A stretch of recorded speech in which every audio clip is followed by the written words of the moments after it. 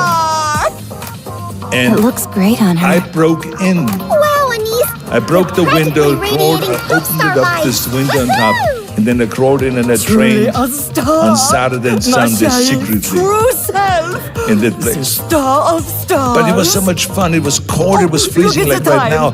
Sometimes my hands were stuck on a steel bar and I was doing chin-ups because it was so cold. Oh, he hung up. But it was fun because I was chasing this vision, this costume and every is really rep well made. that I And did it suits Anise perfectly. got me one step I can't wait closer to see her singing to in making it. this vision become a reality. Neon, I think That's it's almost fun time. when you know what you're chasing, and then you go after it and you see yourself Let's getting hear the closer and first closer song and that closer. announces the So return this of is why. TT So Star. then eventually, with the No age of blinking 20, from now on, Master. I became the youngest Mr. Universe ever on that stage where Reg Park won 3 times the Mr. Universe contest. So I was the youngest, became the youngest Mr. Universe ever. So I realized that you have to have a very clear vision and you have to have a dream. And this is why I say I saw it and I believed it 100%. Therefore, I knew because I could see it, I could believe it, I could achieve it. That was the rule. And this is why I used the same principles when I went into show business. When everyone said in the 70s, this is no way that you're ever going to be a leading man on us. You have an accent, your name is Schultz, Schnitzel, or something like that. Is it? And then, I mean, it's like your body. Look at this body. I mean, you weigh 250 pounds. What's going on? Now on? the new stars in the 70s, they don't do Hercules movies anymore, Arnold. Everyone's Maybe really like you. moved. We want to help you to open up a health food store or something My like heart that. is still racing. Or a gym. What? But Really? not to be Was a it that leading man good? in the movies, because now it's I'm a little Dustin embarrassed. Hoffman. Thanks. He weighs I'm so 140 glad to hear pounds. Anise! Woody Allen weighs 128 pounds. Sake, wipe your Well, nose. you did work with Danny DeVito, The though. audience was screaming Yes. so loud you could feel the air Danny was vibrating. nice and chubby. Did you see me waving my banner? He made me look good. I did. Never complain Saw about that that. embarrassing banner with my No, but I mean, so the bottom line is, Wait, but I did you saw make it myself as yourself? another Clint Eastwood. Yeah. I said to stayed up myself, late making if it. Clint Eastwood can't be You doing stayed up all night for action that? movies and westerns What and an all this honor. stuff, why Anyway, can I really can do appreciate that. I you all can go for and coming to study cheer me acting and on. all this. I So was I studied dying acting. from nerves before I I did went up exactly on the same as stage, in but bodybuilding. when the music I worked started, 5 hours a I day on suddenly it. felt at ease. You know, accent removal All the people classes, who not heard that it they must have work, got but that I mean, it ease doesn't. too. The stage was gorgeous too. I'm so happy you felt that way. By the way, there's a video for this performance too. Why don't we check it out? Oh, you have a video? Yup. Look here. That stage really is massive. Anise's performance was so flashy. Now I see how the stage is set up. It's the Archean Hall. The stage every pop star in the Arc dreams of standing on. Big, gorgeous, and dazzling. It feels like it was made just for TT Star. That's right.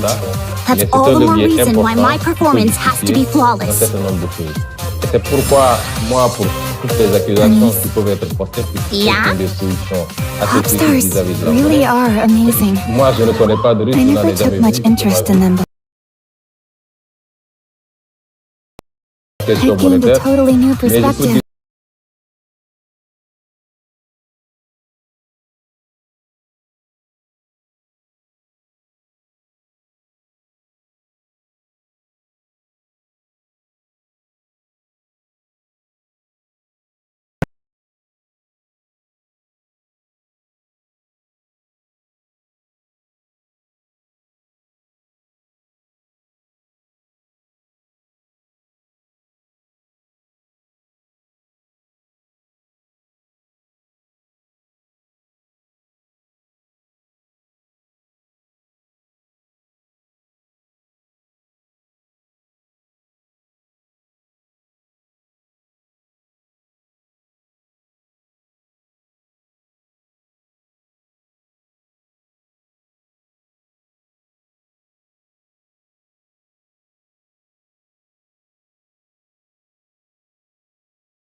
I am delighted to be here. Thank you very much for this invitation. Diouf, qui a un bon pied gauche, qui est parvenu effectivement à mettre la balle dans une bonne zone. Et il a simplement besoin de mettre la tête. Mais je l'ai dit en début de jeu, je ne croyais pas que cette équipe-là était capable de bien jouer. Alors, Badara, l'entrée de Lamine Camara, il l'a dit, a fait beaucoup de bien à l'équipe du Sénégal qui a souffert quand même dans cette première période. Effectivement, je pense qu'on l'a dit ici, Lamine Camara a porté un milieu. Il a joué en position de milieu. Ouais. Donc, l'apport de ce milieu-là a rendu peut-être beaucoup plus légère notre défense parce qu'on était à 3, effectivement, 3 centraux, mais qui ne se retrouvaient pas. À un moment donné, on voyait souvent Mamadou Sarr surtout qui errait entre sa position, surtout dans les relances.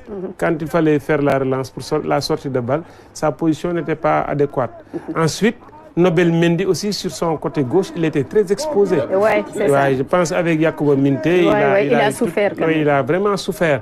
Parce qu'effectivement, nos pistons étaient trop offensifs. Ils n'ont pas joué le jeu. Ils étaient trop offensifs. Parce qu'à un moment donné, dans ce système-là, les pistons sont obligés de jouer le rôle et de latéral et puis de milieu excentré. Là, on avait vu que, aussi que ce soit nos deux excentrés qui étaient hauts, parce que dans ce système-là, si vous mettez deux avançants, ça peut marcher. Mais là, on avait Ismaïla Sarr sur un côté, Diao sur l'autre. Mais eux, ils se sont retrouvés aussi dans l'entrejeu. C'est-à-dire, ils se sont beaucoup plus rapprochés de Chérif Ndiaye. Ce qui a fait que Crépin, il a pris le couloir très haut. Diouf aussi, El Hadj Malick Diouf, il était très haut. Donc, ce qui libérait cet espace-là entre notre défenseur central droit, Mamadou Sarr, je pense, ou Ablaye Seck, et le latéral. Voilà, cette poche-là a été bien exploitée par Bodian, côté gauche, et puis côté droit par Yacouba Minté. Donc, ce qui nous a posé vraiment des problèmes. Maintenant, vraiment, quand on a eu l'entrée de Lamine Camara, les latéraux se sont repositionnés comme latéraux, comme en position initiale de latéral. Après, maintenant, dans les phases offensives, ils pouvaient maintenant monter. Ensuite, Ismaïla Sarr et Diao ont repris leur position sur le couloir, ce qui a élargi notre jeu et puis ce qui a fluidifié aussi, comme l'a dit Ndofène, le jeu au milieu de terrain, ce qui nous a permis effectivement d'avoir beaucoup plus d'opportunités d'écarter cette défense-là. Parce que les Gambiens aussi, ils se sont adaptés à notre 3-4-3. Ils ont pris, les 3 attaquants gambiens sont montés très haut. On s'attendait à ce qu'ils viennent en bloc bas, mais ils étaient très hauts parce qu'ils savaient que pour sortir le ballon, c'était difficile. Et nous, on a refusé aussi de jouer long.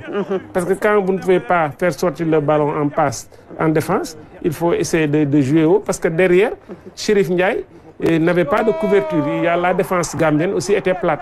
Mais malheureusement, on n'a pas su exploiter ça. C'est ce qui a même créé certaines fébrilité défensivement avec les relances de Yehvan Diouf qui cherchait coûte que coûte à faire sortir le ballon en passe alors que les conditions n'étaient pas réunies.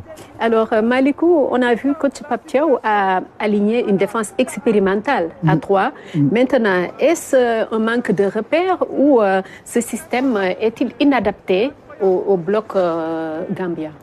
Je pense que moi, je ne serais pas pessimiste. Moi, il y a des choses, par exemple, que je ne jetterai pas à la poubelle, contrairement aux premières impressions qu'on a eues. Parce qu'au fait, sur les actions, sur la première mi-temps, sur les seules actions où on a été dangereux, en fait, on a trouvé un appui haut avec un joueur qui arrive en face, qui touche un joueur lancé. Sur l'action de Chérif, quand il centre pour Ismaïla, on a trouvé ça. Sur Diao aussi, on a trouvé ça. Après, il nous a manqué beaucoup plus de mobilité. À chaque fois qu'on a touché nos attaquants, on les a touchés avec des adversaires qui arrivaient en tampon sur eux. Or que les Gambiens, on les a trouvés plus sur des joueurs lancés vers l'avant. Et quand on est le Sénégal aujourd'hui, technique qu'on puisse être, juste qu'on puisse être dans le jeu, si on n'est pas mobile, on est facilement contré par l'adversaire. Moi, je pense qu'il nous a manqué beaucoup plus de mobilité.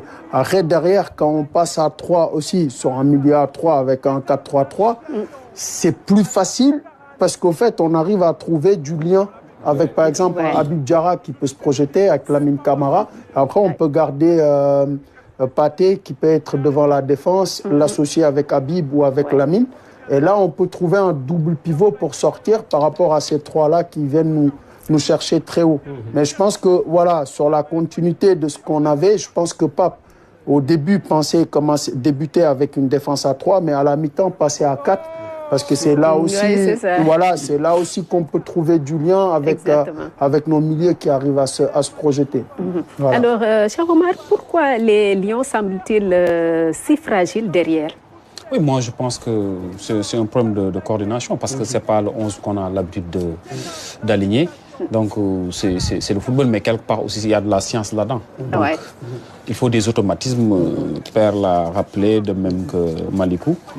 Donc, si vous jouez, dans le football moderne, le jeu sans ballon existe, la communication non verbale existe.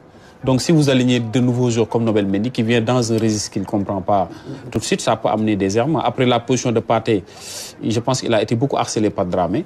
Dramé qui vient empêcher à Pathé de faire correctement une passe. Donc, ça coupe le lien entre notre défense et le milieu de terrain, voir l'attaque. Donc Habib Diarra, c'est vrai que le rôle qu'il a voulu jouer, c'est pas carrément son rôle. Le fait de porter la balle à partir de notre pointe basse pour la remonter, je pense que c'est pas trop, il n'est pas trop à l'aise dans ce registre. Donc il fallait avoir un joueur mobile qui est techniquement prêt, qui va faire face à plus ou moins le double pivot gambien pour pouvoir rendre beaucoup plus élastique notre bloc et créer un tout petit peu la solution, d'où ce qu'a amené Lamine Camara. C'est pas pour rien que Pape Thiaw l'a glissé parce que la clé du match c'était à ce niveau. Parce que la Gambie a joué avec un double pivot qui disparaît quand ils sont en attaque, mais qui se replace vite en période défensive. Donc il faut carrément faire face à ce double pivot pour les perturber derrière. C'est ce qu'on a réussi. Mais l'un comme dans l'autre, quand même, le Sénégal reste une équipe qui a du caractère. On peut être certes perturbé, c'est le football qui est ainsi fait. On nous a sollicité à plusieurs reprises, mais sur un coup d'éclair, on a vu le but qu'on a marqué. C'est un but de classe mondiale. Sur le centre, la réception, donc le choix de l'angle et la justesse du coup de tête, je pense que tout cela fait partie aussi de nos valeurs. Alors, Dauphin, moi j'ai envie de dire, on s'attendait à une démonstration de force des champions d'Afrique, mais finalement, on assiste à une démonstration gambienne. Vous êtes d'accord avec moi? Ouais, la Gambie a fait une meilleure première période que nous, ça c'est sûr et certain. Mais à mon avis, je pense qu'il est impossible de changer toute une équipe et d'espérer avoir le même résultat. Parce que on est en sport collectif. C'est ça. S'il n'y a pas d'automatisme, on ne s'en sort pas. Parce que, en fait, vous avez tout résumé. Le déplacement, le double pivot des Gambiens. Mais tout ça, c'est des automatismes. Et quand on ne les a plus, on ne peut pas les avoir, c'est sûr et certain. Parce qu'avec une défense à 3 composée de Ablaye Seck, Mendy et Sarr, mais c'est sûr et certain qu'ils ne se retrouveront pas. Parce que dans ce contexte-là, si tu n'as pas l'habitude de le faire, pourquoi on disait qu'en club, on a plus d'automatisme qu'en équipe nationale? Parce qu'en club, c'est tous les jours que vous êtes ensemble. C'est tous les jours. Je connais Malikou, je sais comment il va jouer. Malikou sait effectivement comment je veux jouer, etc., etc. Quand on se retrouve, je disais, c'est comme si on était larron en foire. Ouais. Mais vous avez un cas concret. À un certain moment, le PSG, qu'est-ce qu'il faisait? Chaque fin de saison, on allait chercher Jean-Paul, Ibra, Mamadou, mais ils n'ont jamais d'équipe. Vous avez souvenance que constellation de stars. Vous avez souvenance que quand Mbappé partait, ce que Luis Enrique a dit, on sera plus fort l'année prochaine. Et l'année d'après, il a mis en place une équipe, des automatismes où tout le monde est au service de l'équipe et l'équipe au service de tout le monde. Ils sont allés remporter la coupe. Très tôt, moi j'ai dit, cette équipe ne peut pas jouer parce que tant qu'il n'y a pas de création, tant qu'il n'y a pas d'automatisme, tant qu'on ne se comprend pas, mais il est certain qu'on ne parviendra pas à jouer sur tout ce que vous avez dit. Tout ce qui a manqué, c'est parce qu'effectivement, on n'a pas les automatismes. Tu mets Pathé 6 et Diarra au milieu de terrain, ils ont erré toute la première période. Ils n'ont pas été dangereux. Et la même chose, effectivement, Malikou l'a dit, le centre avant qui revient pour qu'on puisse s'appuyer sur lui, 1-2, pour un troisième qui prend la profondeur, mais ça, c'est de l'automatisme. Et s'il n'y a pas d'automatisme, on ne peut pas jouer. C'est ce que je disais, que Dieu est avec le Sénégal. Ouais. Parce que, bon, quelque part... à la dernière seconde... Non, ça nous a mis dans cette situation où je ne souhaite pas que la blessure du jeune Mendy, de Nobel Mendy, soit grave, mais c'est grâce à la sortie du garçon que lui, il est revenu dans une défense à 4. Et en remontant, en amenant Lamine Camara, ça donne beaucoup plus de cohésion. D'abord au milieu de terrain, et c'est ce qui a fait que peut-être pendant 3 ou 4 minutes, on a bien joué. Et à votre avis, pour la seconde période, Papio doit rester sur cette défense à 4? Non, il est obligé. Il est obligé de rester dans cette défense à 4. Heureusement, je disais ce que Malikou dit, il ne faut pas tout jeter. Au contraire, à mon avis, il y a toujours quelque chose qu'on peut tirer de quelque système que ce soit. Mais la réalité, c'est que s'il n'y a pas d'automatisme, il ne peut pas y avoir de choses.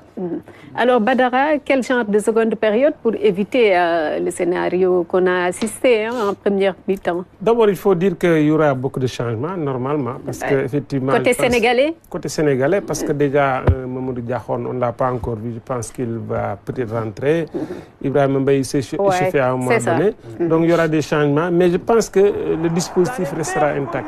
C'est-à-dire avec un 4-3-3. Parce qu'effectivement, je pense que, comme l'a dit Ndofène, s'il voulait insister sur la défense à 3, il allait mettre un défenseur central à la place de Nobel Mendy, mais on s'est rendu compte que effectivement ça n'a pas marché. Donc c'est ça aussi l'entraîneur. Mais c'est bien d'avoir essayé. Vraiment réactif. Ouais, il faut voilà, pouvoir justement. analyser dans le show et puis faire les bons changements qu'il faut. Mais rester dans ça.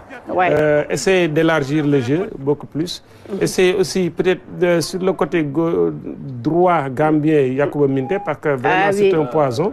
Essayer d'être beaucoup plus proche de lui, peut-être faire une prise à 2 sur lui, parce que c'est un gaucher, mais quand même il arrive à pouvoir centrer avec son pied droit, parce qu'au départ, moi je le connaissais, il avait cette difficulté-là, mais là on le voit, il s'est beaucoup amélioré dans ce jeu-là, donc il va falloir avoir peut-être un milieu de terrain pour la prise à 2, ou bien le milieu excentré qui va jouer sur son côté, qui va aider le latéral. Là, je pense que même s'il faut amener Jacobs, parce qu'à mon avis, Jacobs est beaucoup plus défensif que El Hadj Malick Diouf, essayer de contenir cette attaque-là. Après, maintenant, jouer, parce qu'on a la possibilité. Il y a Pape Gueye qui est là, surtout dans l'entrejeu. Malheureusement, Pape Matar, il n'est pas là. Je pense qu'il est blessé. Il est blessé. Mais essayer de mettre beaucoup plus de créativité dans l'entrejeu. Même Ghana, il peut venir avec son expérience pour pouvoir imposer notre style, imposer effectivement notre jeu, gagner avec la manière. Parce que cette deuxième période-là, elle va servir à ça. Parce qu'on a tellement souffert. Alors que peut-être ça risque d'être le dernier match du Sénégal ici à domicile. Oui, donc il faut laisser une belle impression. Oui, ça c'est vrai. Malikou, pour la seconde période, est-ce qu'il ne faudrait pas insister encore plus sur l'animation des couloirs? Si, je pense que si on passe à 4, je pense que ça va être encore plus animé. Et même comme le coach Badara le disait, défensivement, on aura moins de problèmes à bloquer côté parce qu'on a un milieu de plus. Donc quand ça va à côté, un excentré va fermer le retour côté ballon là-bas et un milieu va fermer intérieur. Donc ça, déjà, ça va être réglé. Et puis je pense que voilà, l'automatisme dont on parlait tout à l'heure entre nos latéraux, nos excentrés, quand on aura le ballon, nos excentrés, soit ils vont rentrer intérieur ou les latéraux vont garder la largeur avec nos excentrés à l'intérieur. Ça aussi, ça peut créer quelque chose et ça peut être bien. Après, je pense que la Gambie, si nous, on passe en 4-3-3, eux, ils vont passer sur un 3-4-1-2 pour bloquer nos 2 centraux et laisser un 10 derrière. Je pense que ça va être minté. Donc attention sur nos phases de transition aussi, parce que là, si on perd les ballons, devant ça va aller vite. Mais cher Omar ? Oui, je pense que ils ont presque fait le résumé. Mais pour la deuxième période, je pense qu'en attaque, quand même, il y a des choses à revoir. Chérif, je le vois, il est bon, mais je le vois trop dans des déplacements. Donc, il pose pas trop de difficultés à la charnière centrale, qui est très à l'aise. Un garçon comme Bamba Dieng peut-être peut apporter de la chaleur. Un garçon qui est combatif, qui est très bon dans le propositionnement tactique. Plus léger. Et puis il est dangereux parce qu'il peut tenter des tirs lointains. Exactement. Chérif, il est bon quand il s'agit d'aller au combat, quand il s'agit de décrocher des fois, donc de peser de par sa taille. Mais un attaquant qui est intelligent, qui est dans les bonnes zones, qui empêche à la défense d'être à l'aise, je pense qu'on en a sur le banc de touche. Peut-être qu'on pourra s'appuyer dessus pour pouvoir apporter de la valeur. Par contre, il ne faudra pas aussi tout de suite tuer l'équipe, le 11 qui est sur le terrain, parce que oui, c'est pas ridicule à tout point de vue. Oui, donc il y a des choses qui sont satisfaisantes. On peut laisser un peu la deuxième. Il y a Diakhoune peut-être qu'on a envie de découvrir. Oui, exactement. Parce qu'un club, c'est un garçon quand même qui est hyper intéressant. Donc peut-être en deuxième période, le coach va le replacer. Hassan Dia, oui, je pense qu'il veut à lui seul faire le boulot tout de suite. Oui, c'est ça. On l'a vu forcer des choses. On l'a vu forcer des choses. Comme on a des difficultés collectivement, effectivement, à un certain moment, il a pris ses responsabilités. Exactement, c'est ça. Je pense qu'aussi, lui, dans la gestion du temps de jeu, c'est un joueur qu'on doit gérer, je pense, parce qu'il revient d'une très longue blessure.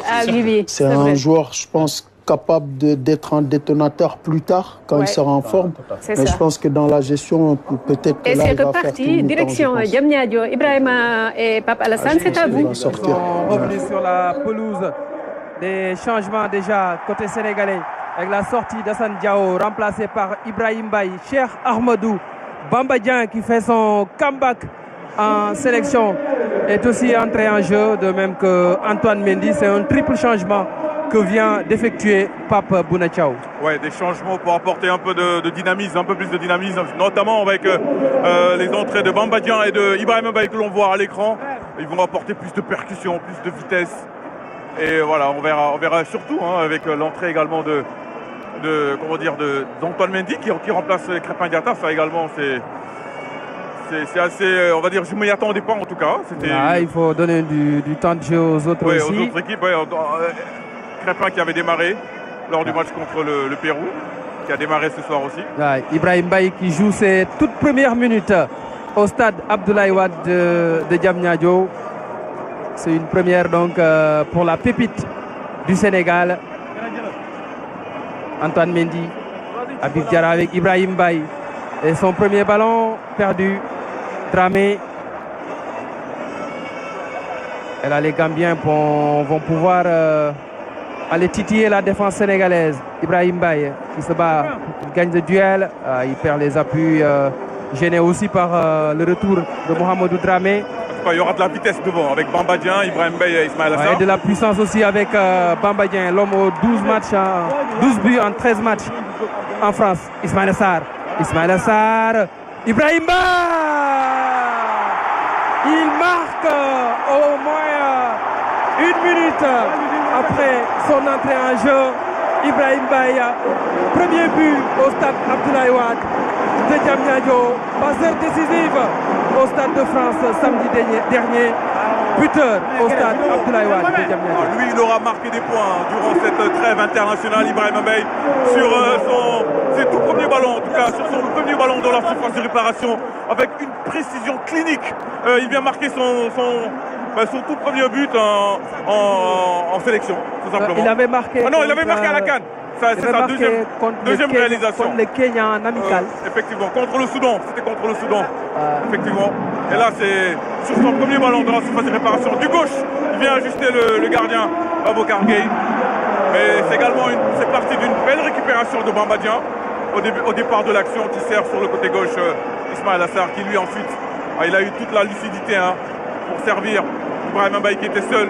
Voilà, 2-0, le break est fait d'entrée dans ce début de deuxième période. Passe décisive d'Ismaël Assar, Ibrahim Baye, le talentueux joueur sénégalais, décisif. Il est fils de champion, son papa est champion d'Europe et de France de kickboxing. C'est un champion. Ouais, on sent qu'il est en confiance, notamment parce que ce but-là, il faut être en confiance pour le marquer. Sans contrôle comme ça, sur son pied gauche, son tout premier ballon. Et ce sont les remplaçants qui ont construit 50% de ce but avec Bamba Dieng qui fait le décalage pour Ismaël Assar. Et à la conclusion, un autre remplaçant, Ibrahim Baye.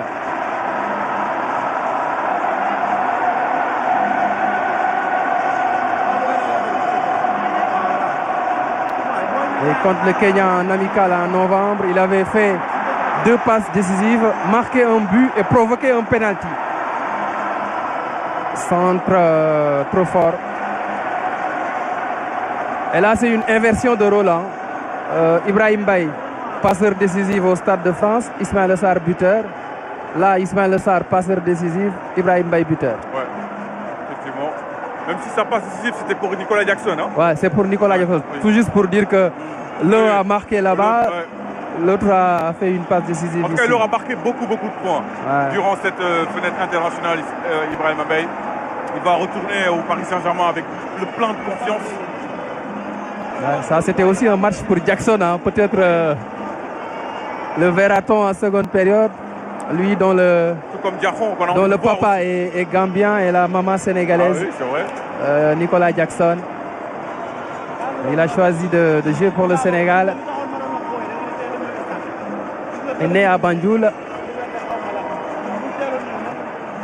Ces 2 pays ne font qu'un, la Gambie et le Sénégal. C'est le même peuple. Derby de la Sénégambie, comme disent les Gambiens. Sénégambia derby. Donc Ibrahim Baye vient de marquer son 3e but en sélection. 3e but. Oui, parce qu'il avait marqué contre le Kenya. En équipe nationale. Un but contre le Kenya, un but contre le Soudan à la CAN et un but ce soir face à la Gambie. Mais c'est son premier but au Stade Abdoulaye Wade. C'est un but qui coupe un peu les jambes gambiennes. Oui, mais là ils sont un peu assommés. Ils ont été les premiers à revenir du vestiaire. Un retour révélateur de cette envie d'égaliser. Et ils prennent un but dès l'entame. Minté avec Abdoulaye Mané. Mané, le centre de Mané au premier poteau. Et il y a eu un bon tacle de Abdoulaye Seck devant Bojang. Abdoulaye Seck était présent pour tacler sur ce bon centre. Magnifique centre. Malheureusement, Bojang n'a pas pu reprendre pour la Gambie. Ouais, belle intervention d'Abdoulaye Seck devant Adama Bojang. Abdoulaye Seck qui a marqué son 4e but en sélection ce soir. 4 buts de la tête. Une forte tête, hein, sans jeu de mots.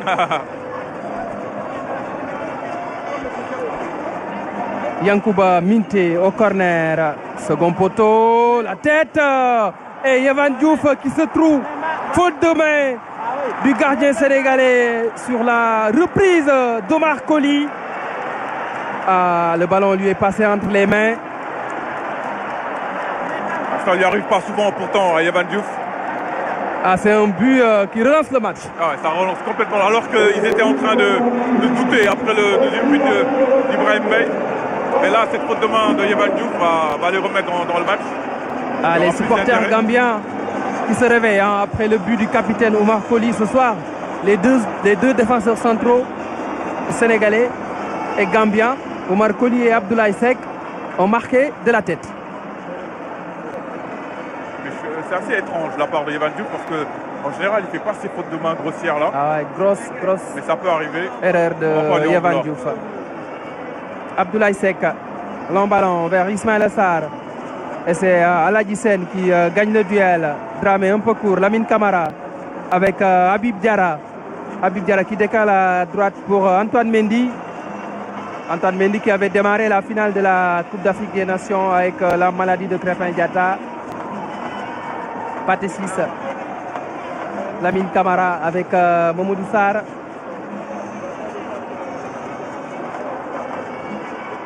Le ballon circule beaucoup mieux qu'en première mi-temps déjà. Ça, c'est une bonne chose.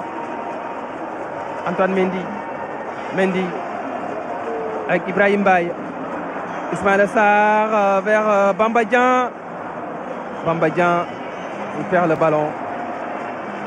L'attaquant du FC Lorient. Bojang, la remise. Ça, c'est bien fait.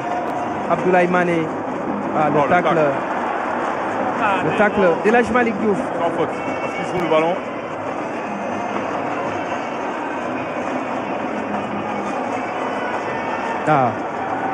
Beau renversement vers Minté. Minté face à Antoine Mendy, le centre de Minté et le sauvetage d'Elhadji Malick Diouf. C'est en train de s'emballer dans cette seconde période, de part et d'autre d'ailleurs. Même côté gambien, ce but va leur faire du bien. Ils sont en train de mettre plus d'intensité dans ce match. Là, il y a une faute offensive. Ou du moins, non, ce sera un corner.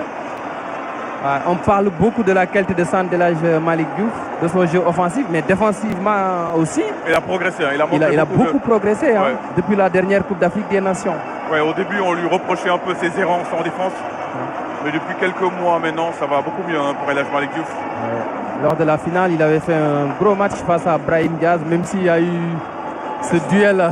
Son meilleur match pour moi, c'était en demi-finale contre l'Égypte. Barry au premier poteau. Le ballon sorti par Lamine Camara à la récupération. Seny Sanyang qui insiste sur le côté gauche.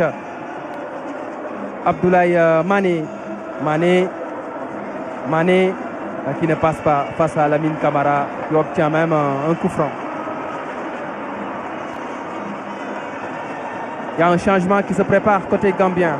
On revoit le but de Coly. Oh.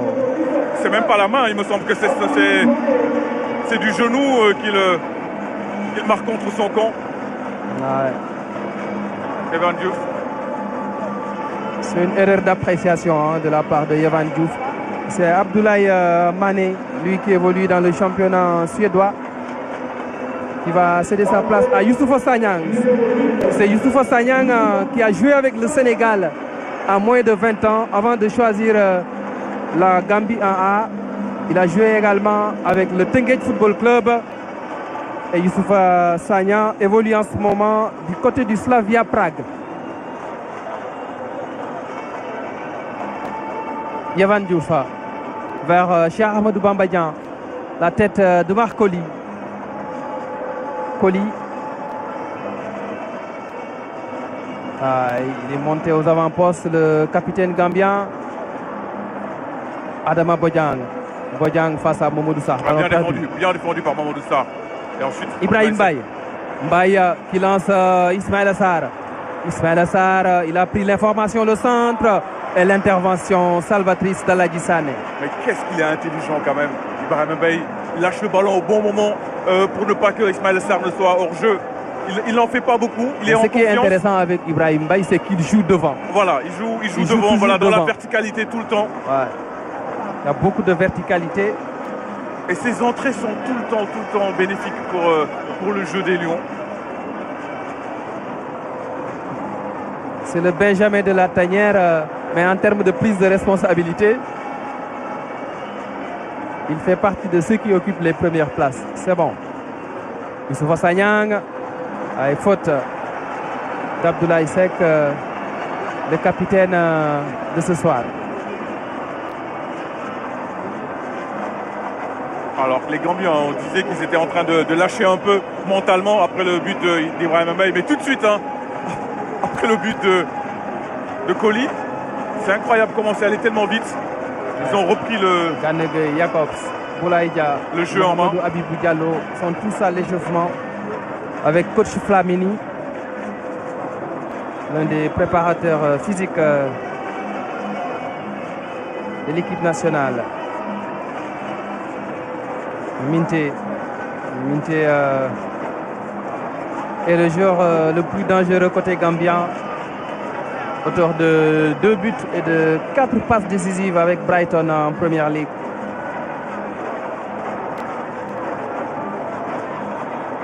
Dramé avec Aladji Sène. Long ballon de Sène, la tête d'Antoine Mendy pour Yehvan Diouf. Habib Diarra. Lamine Camara. Tout comme Ibrahim Mbaye, Habib Diarra a aussi beaucoup de verticalité dans son jeu. Habib Diarra qui avait joué d'ailleurs contre Yacouba Minté récemment, le 14 mars, il y a un peu plus de 2 semaines, sur une victoire de Brighton contre Sunderland. But de Yacouba Minté justement. El Hadj Malick Diouf avec Lamine Camara. Habib Diarra qui décale à droite pour Ibrahim Mbaye.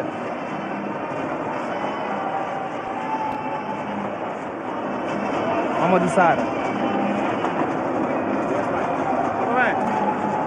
Pathé Ciss qui retourne vers Yehvan Diouf. Abdoulaye Seck, Habib Diarra. Les Sénégalais qui font circuler le ballon pour étirer le bloc gambien.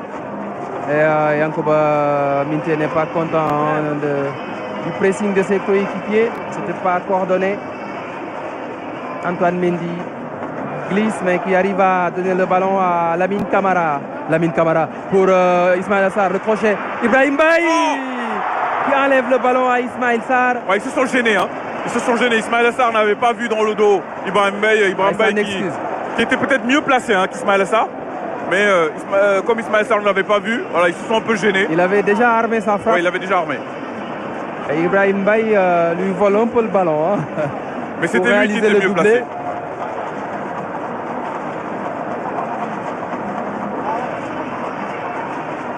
En tout cas, il y a plus d'activité dans cette seconde période en attaque. Avec les trois, Bamba Dieng, Ismaël Sarr et Ibrahim Baye. Mais le Sénégal a beaucoup de qualité. Malgré tous les changements, on a une équipe capable de produire du jeu, de marquer des buts. Le Sénégal est capable de présenter deux équipes de très haut niveau. Et une équipe où il y a beaucoup de jeunes. Je m'amusais à regarder un peu le 11 de départ par exemple. Il y avait 4 joueurs qui ont entre 20, 21, 22 ans.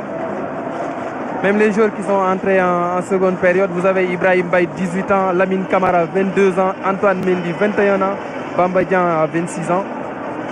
Il y a de la jeunesse. Elhadji Malick Diouf, 21 ans, qui retrouve Lamine Camara monté aux avant-postes. Lamine Camara il rate la balle du 3-1 après une bonne projection vers l'avant. Lui aussi est très attiré par le but. Ouais, c'est un milieu de terrain box-to-box. Il est capable de se retrouver dans la surface de réparation adverse quand il le veut. Gêné peut-être par le retour d'Aboubacar Sedi Kinte. Il avait marqué ses 2 premiers buts en phase finale de CAN. Lors de la CAN 2023, joué en 2024 en Côte d'Ivoire. Dont une frappe enroulée de haute facture, pleine lucarne. Les supporters gambiens, ils sont arrivés au stade en chantant, en dansant. Ils sont enthousiastes. Ouais, on a même eu une très belle image avant le match. C'est quand Crépin Diatta a brandi le trophée devant le groupe de supporters gambiens qui ont applaudi. C'était une très très belle image. D'associer les supporters gambiens au triomphe du Sénégal.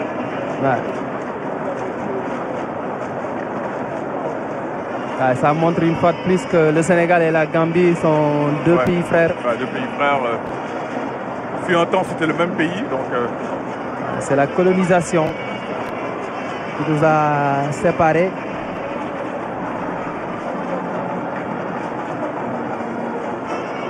Il y a pas mal de joueurs gambiens qui viennent jouer dans le championnat sénégalais. C'était le cas de qui se retrouvent après en Europe. Qui est sur la liste, Djardjou. Il est passé du côté du Ibrahim Sénégal. Djardjou, oui. Qui est remplaçant. Youssoupha Sagna a joué ici. Il a joué avec l'équipe U20 du Sénégal. Par contre, Jackson a joué avec les U20 du Sénégal. Quelques matchs. Je crois qu'il rate une CAN U20 à cause de la blessure. C'était sous Youssou Dabo, si je ne m'abuse. Et après, il est parti en Europe. Abdoulaye Seck, attention, il y avait un bon pressing de Youssoupha Sagna après cette relance courte de Yehvan Diouf.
When I took a look at the budget distribution, I noticed that since we're in the process of, the UN is in the process of reform, well, a cut is inevitable because the organization is going through unprecedented crisis. This was recalled by the Secretary General, the risk of bankruptcy. So reform is inevitable.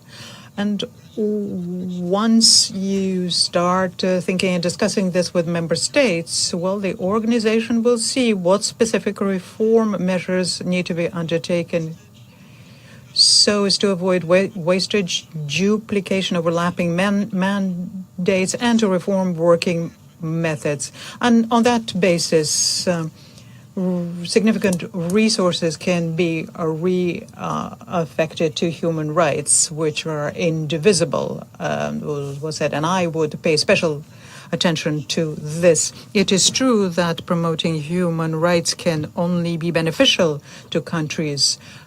So from this viewpoint, we as an organization, as an intergovernmental organization, should also work with various actors. Yesterday, or the day before yesterday, I had a meeting with a major civil society organization working on a new basis, making sure that at least on the ground, states' actions be complemented as much as possible, and at the same time, very clear agreements and roles distributed.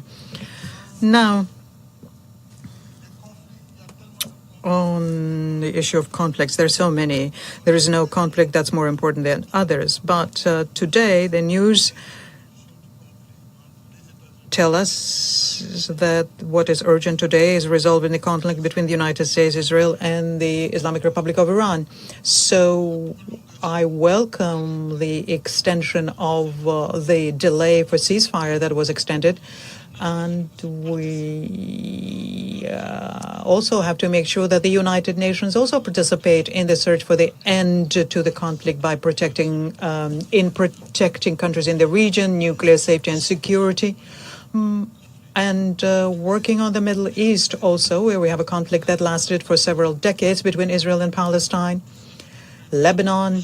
All of these are urgent concerns, and I'm not, of course, forgetting the conflict between Ukraine and Russia, nor am I forgetting the conflict in Sudan, which is the most deadly right now, where we have the greatest number of victims, people who are being displaced, and where humanitarian action is the greatest urgency for the world. So very serious diplomatic work needs to be done in all areas of conflict. I thank you. Merci. I now give the floor to the distinguished representative of Uruguay on behalf of the Group of 77 and China, followed by the civil society organization and Peru. Merci, Monsieur Macky Sall. The Group of 77 and China attaches great importance to the selection and appointment of the Secretary General and reaffirms the need to ensure that this process remains open, transparent, and inclusive in accordance with the relevant General Assembly resolutions. First, with reference to the UNAID initiative introduced by Secretary General Antonio Guterres, what is your assessment of the proposal and how do you believe it could advance a United Nations that is more effective, efficient, and delivers greater impact on the ground? How would you ensure that any related reforms fully respect the intergovernmental nature of the United Nations, preserve the balance among its three pillars, and do not come at the expense of development mandates or other priorities of developing countries? Second, with the 2030 deadline fast approaching, how would you ensure the full and timely implementation of the Agenda for Sustainable Development, bearing in mind the universality and indivisibility of the goals and targets, the principle of common but differentiated responsibilities, and the commitment to leave no one behind? Specifically, how do you envisage the role of the Secretary General and the UN Secretariat in advancing this objective? Third, if you were appointed as Secretary General, how would you ensure equal and fair distribution based on gender and geographical balance as prescribed by Article 101 of the Charter and the relevant General Assembly resolutions, particularly in terms of the overall increase in the representation of unrepresented and underrepresented countries, especially from developing countries, at the senior level appointments within the UN Secretariat and the broader UN system? 4. At a time of shrinking fiscal space, declining ODA, rising debt burdens, and widening development gaps, how would you, as Secretary General, mobilize the United Nations system to defend and advance the development pillar, accelerate implementation of the 2030 Agenda, and support financing for development in a manner fully responsive to the priorities of developing countries? Fifth, in light of the organization's persistent liquidity crisis, including warnings of a potential race to bankruptcy, what concrete measures would you, as Secretary General, undertake to promote compliance with Member States' financial obligations, ensuring that assessed contributions are paid in full, on time, and without conditions? Finally, the Group of 77 and China underscores the importance of safeguarding the full independence, impartiality, and institutional integrity of the Secretariat while ensuring that it provides equitable and effective support to all Member States' representations in the discharge of their responsibilities. Thank you so much. I thank the distinguished representative of Uruguay on behalf of the Group of 77 and China. Please, Mr. Sell. Merci beaucoup, Madame la. I thank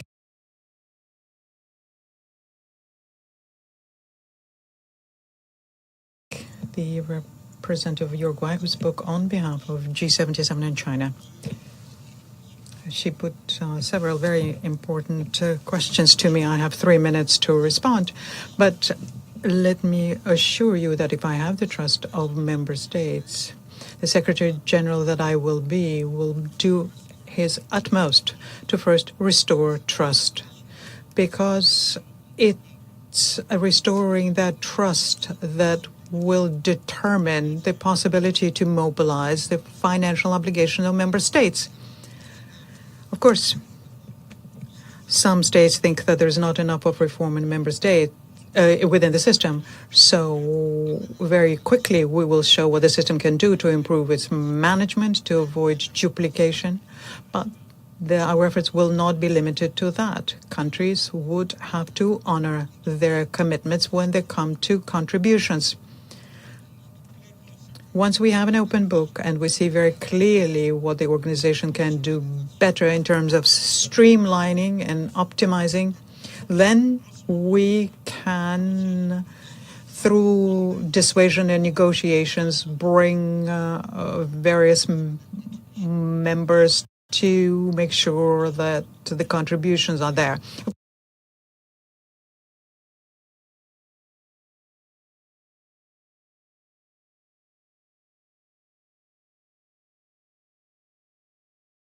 Reform to involve everyone, to respect the geographical distribution, as you mentioned. And the Charter in Article 101 defines that very clearly. So we will have to take into account geographical distribution in the hiring of staff, in particular high-level posts within the Secretariat.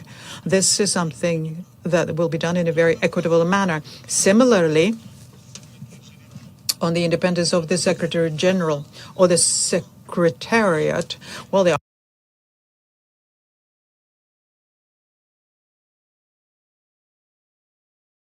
Article 100 of the Charter states very clearly that the Secretary General is not beholden to any member state.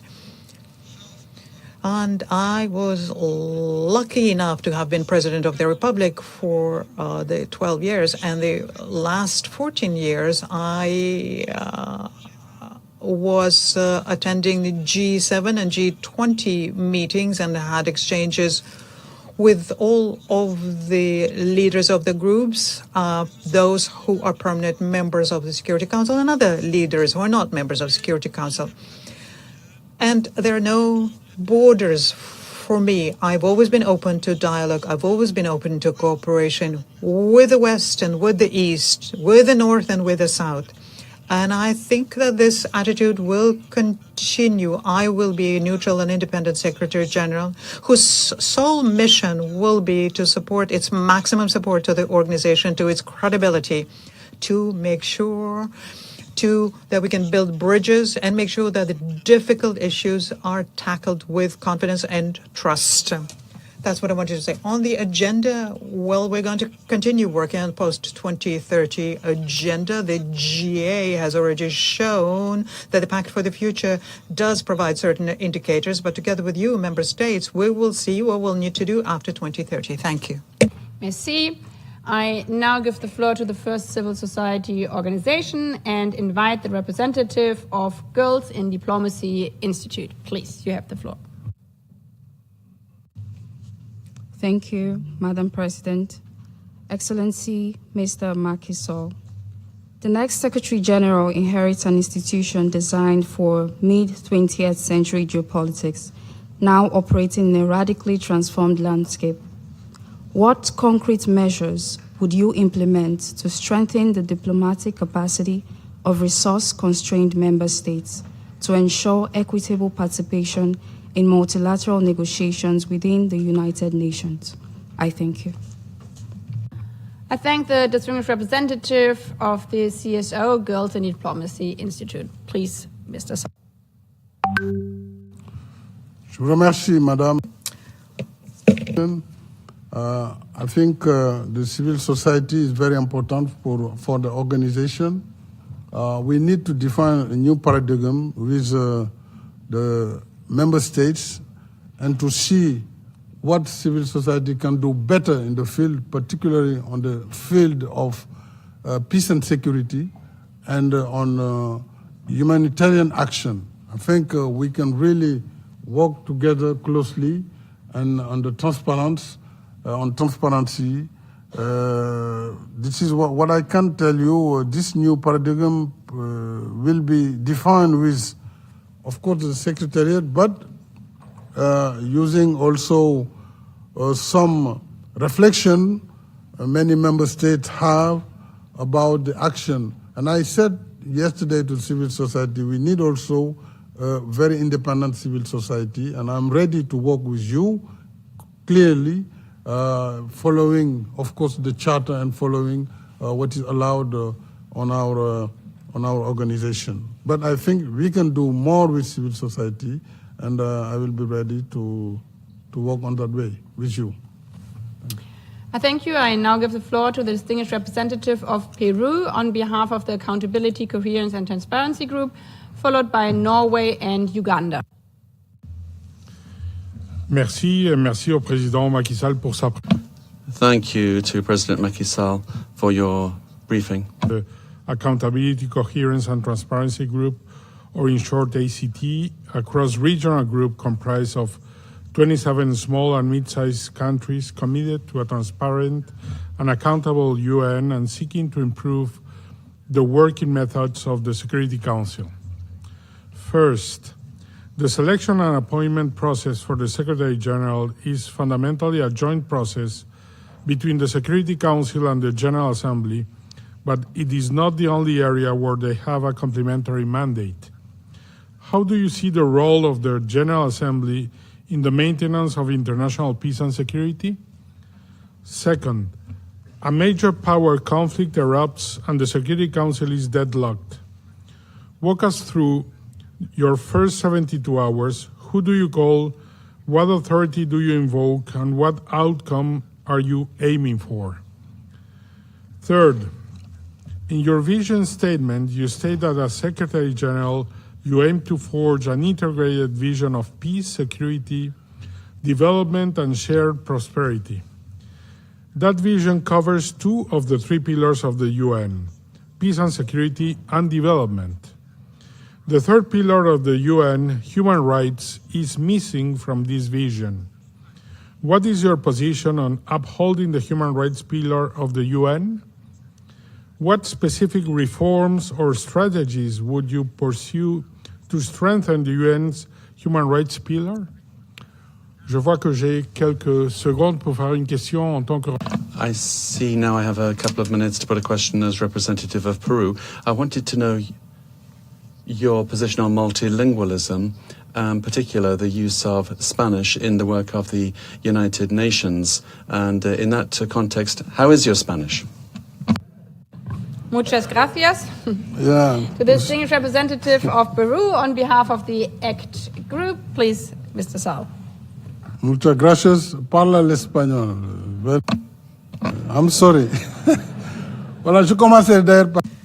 So let me start by this question, which is an essential one. Multilingualism is an asset, and we have to do everything to safeguard it. We have 6 official languages, and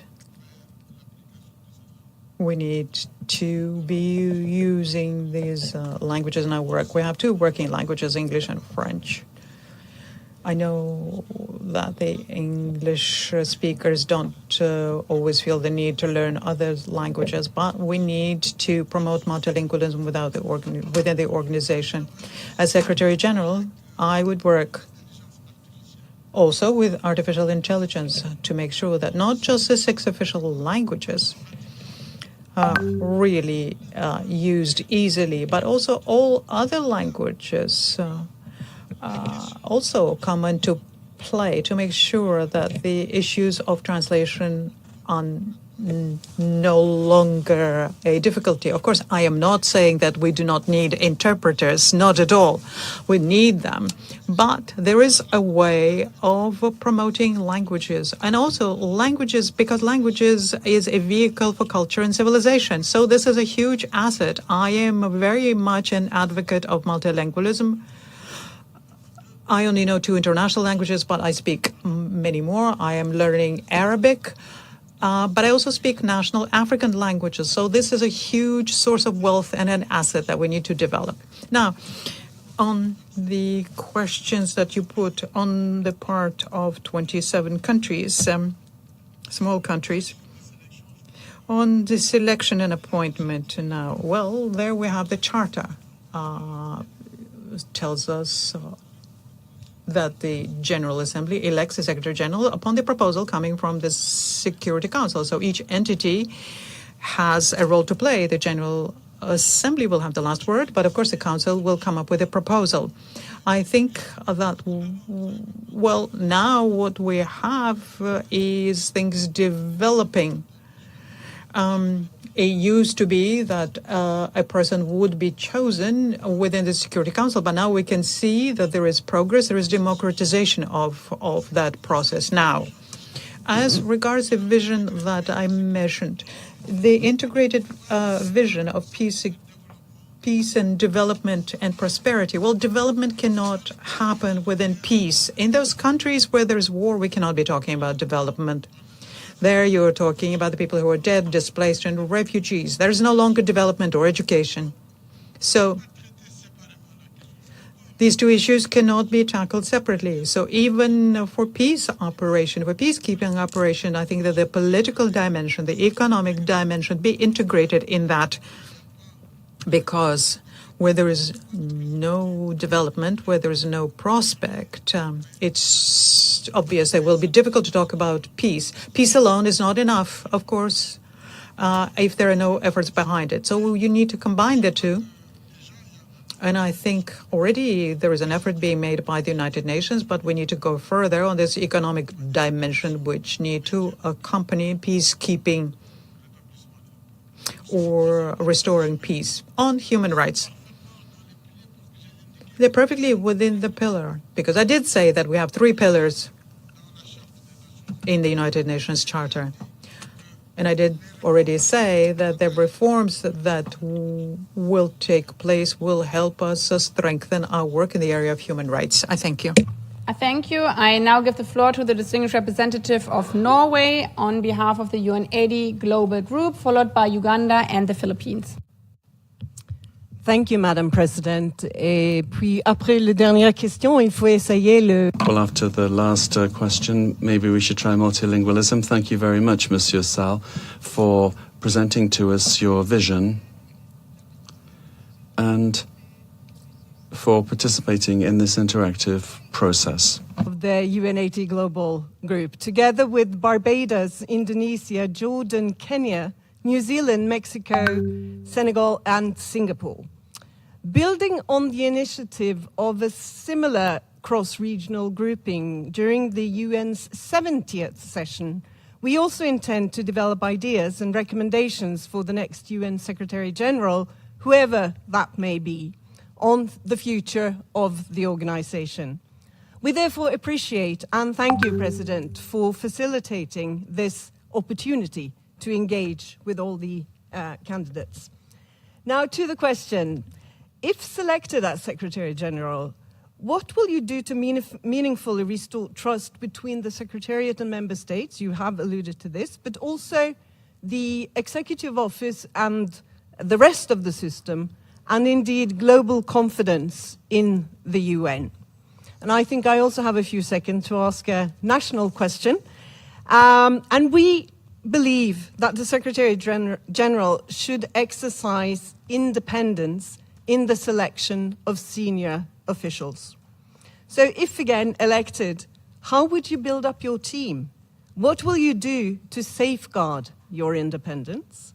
How would you take into account factors such as geography and gender balance in addition to merit in those appointments? And how would you avoid the continuation of monopolies on senior posts by certain nationalities? I thank you.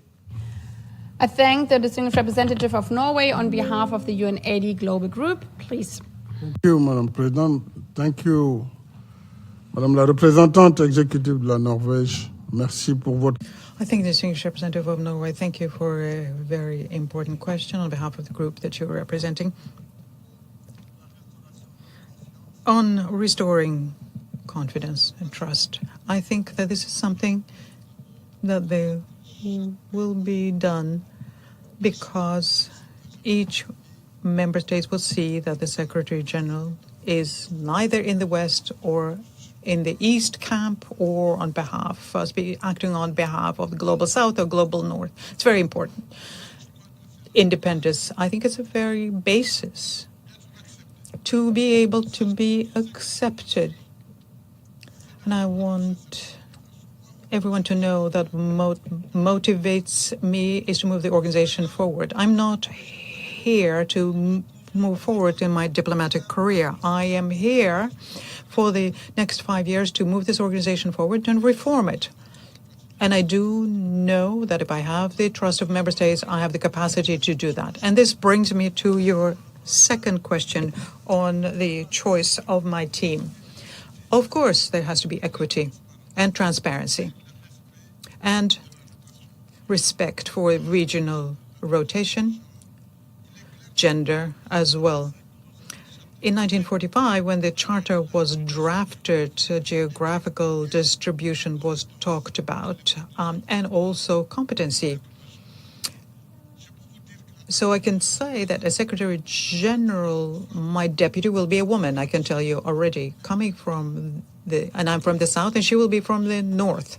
That's how I view things. For the rest of the things, I think this will be done on the basis of an objective analysis, believe me, which you will be able to judge the Secretary General and his words. And if this member states see that the Secretary General is on the right track, that they will be more inclined to listen to him and help him. So this is the plan to work on restoring trust. All other issues, such as, for example, contributions, can find solutions. If member states are convinced that we are on the right track, when finding nothing, that we made internal efforts, I don't think nothing will stop in the way of full participation in moving our joint organization forward. That's what I wanted to say on the independence on the Secretary General. Now, on women, to conclude.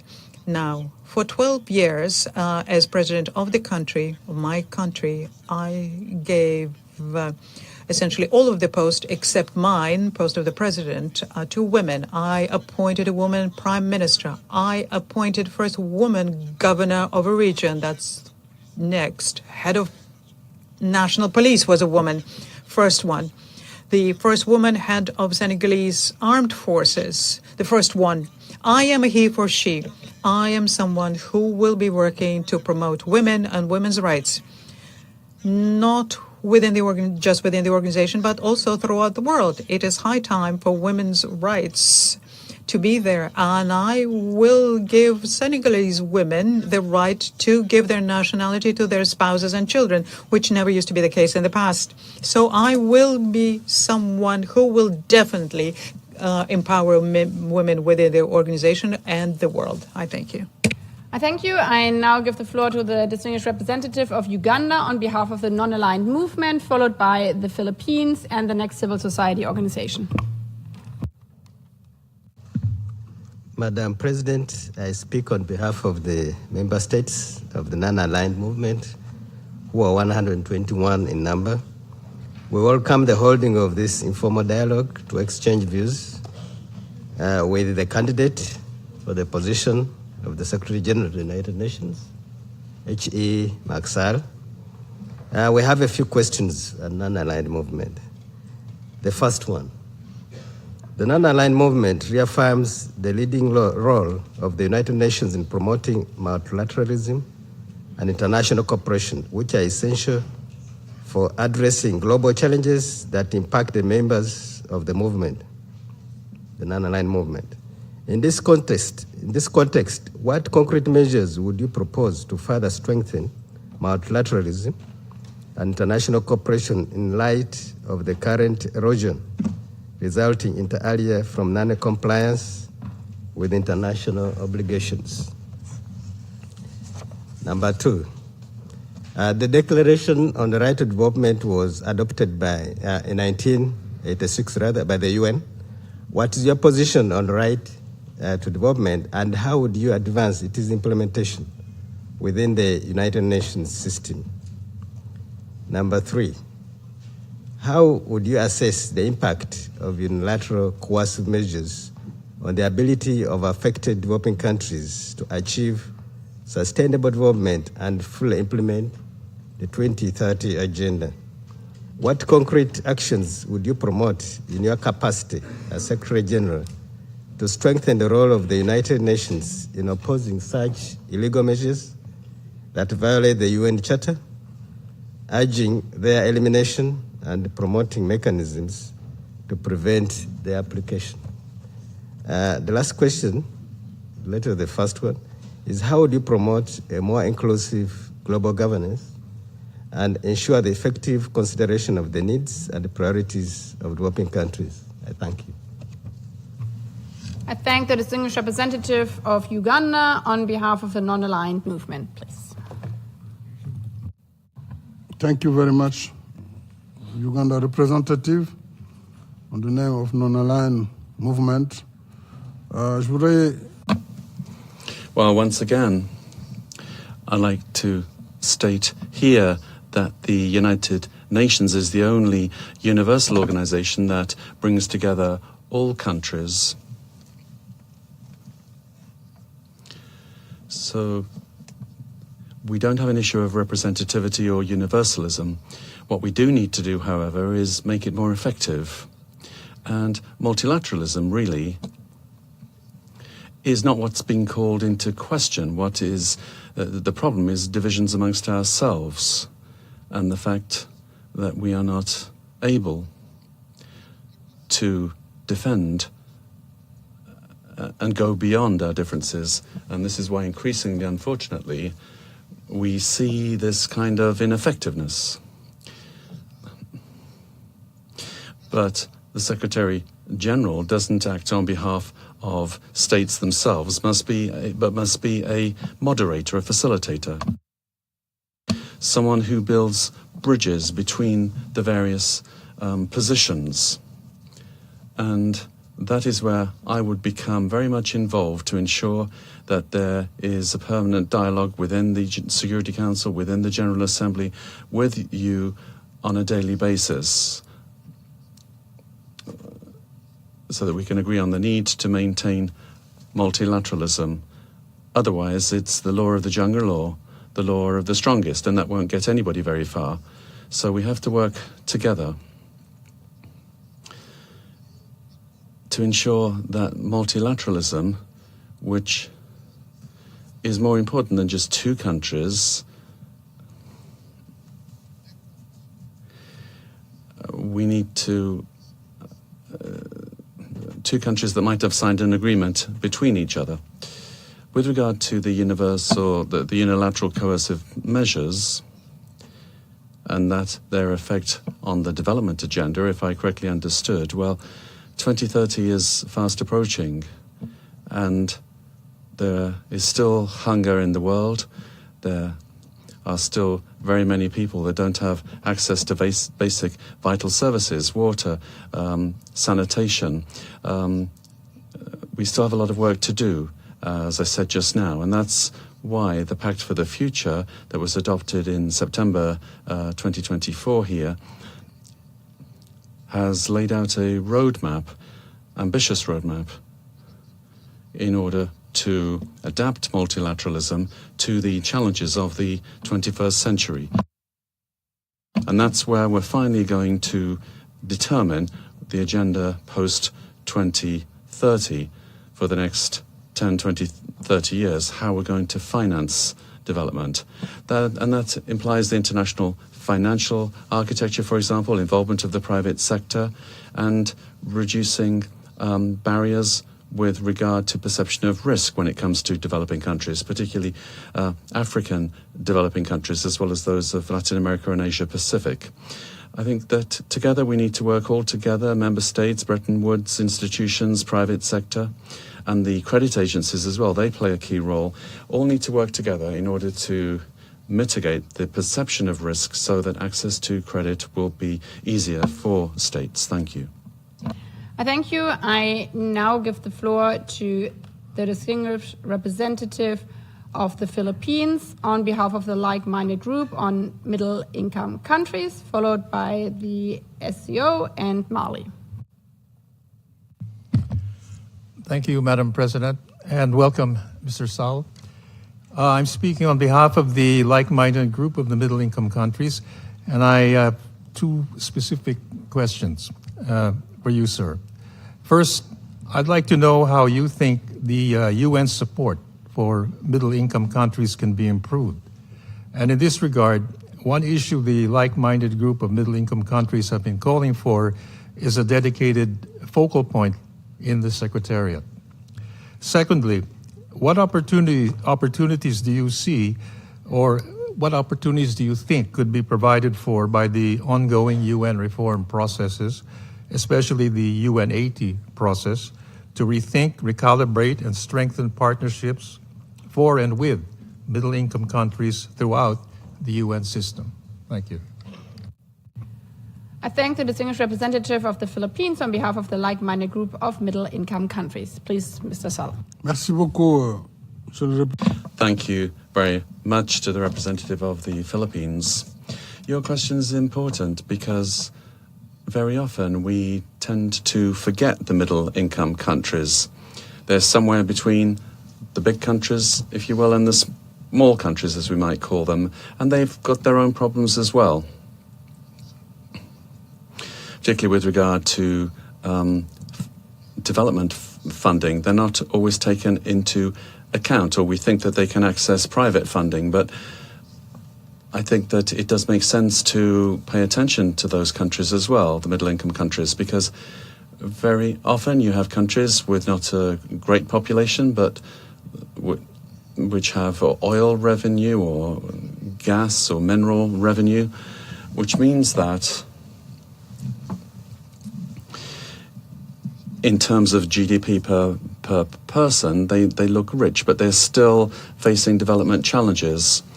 Well, I think that together with the Bretton Woods institutions and the UN can pay greater attention to this category of middle-income countries. I know they don't have access to IDA, for example. That's a mechanism for developing countries. And sometimes other financing is very expensive, and we need to mitigate that risk for middle-income countries as well as we do for development countries. Again, it's the whole international financial architecture that needs to change so that countries can create development by creating employment, by improving production chains.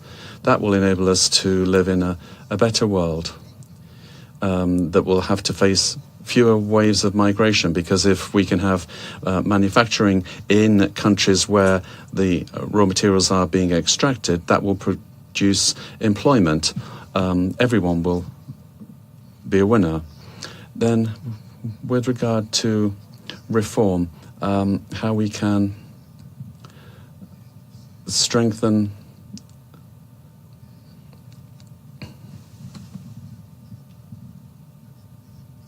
I didn't quite get that second question, I have to say. But anyway, as far as reform is concerned, I can assure you the first thing the Secretary-General will do if I am entrusted with the job is to work, starting in January, with the team that's carried out this reform. Mr. Ryder has done exceptional work, I know, at ILO.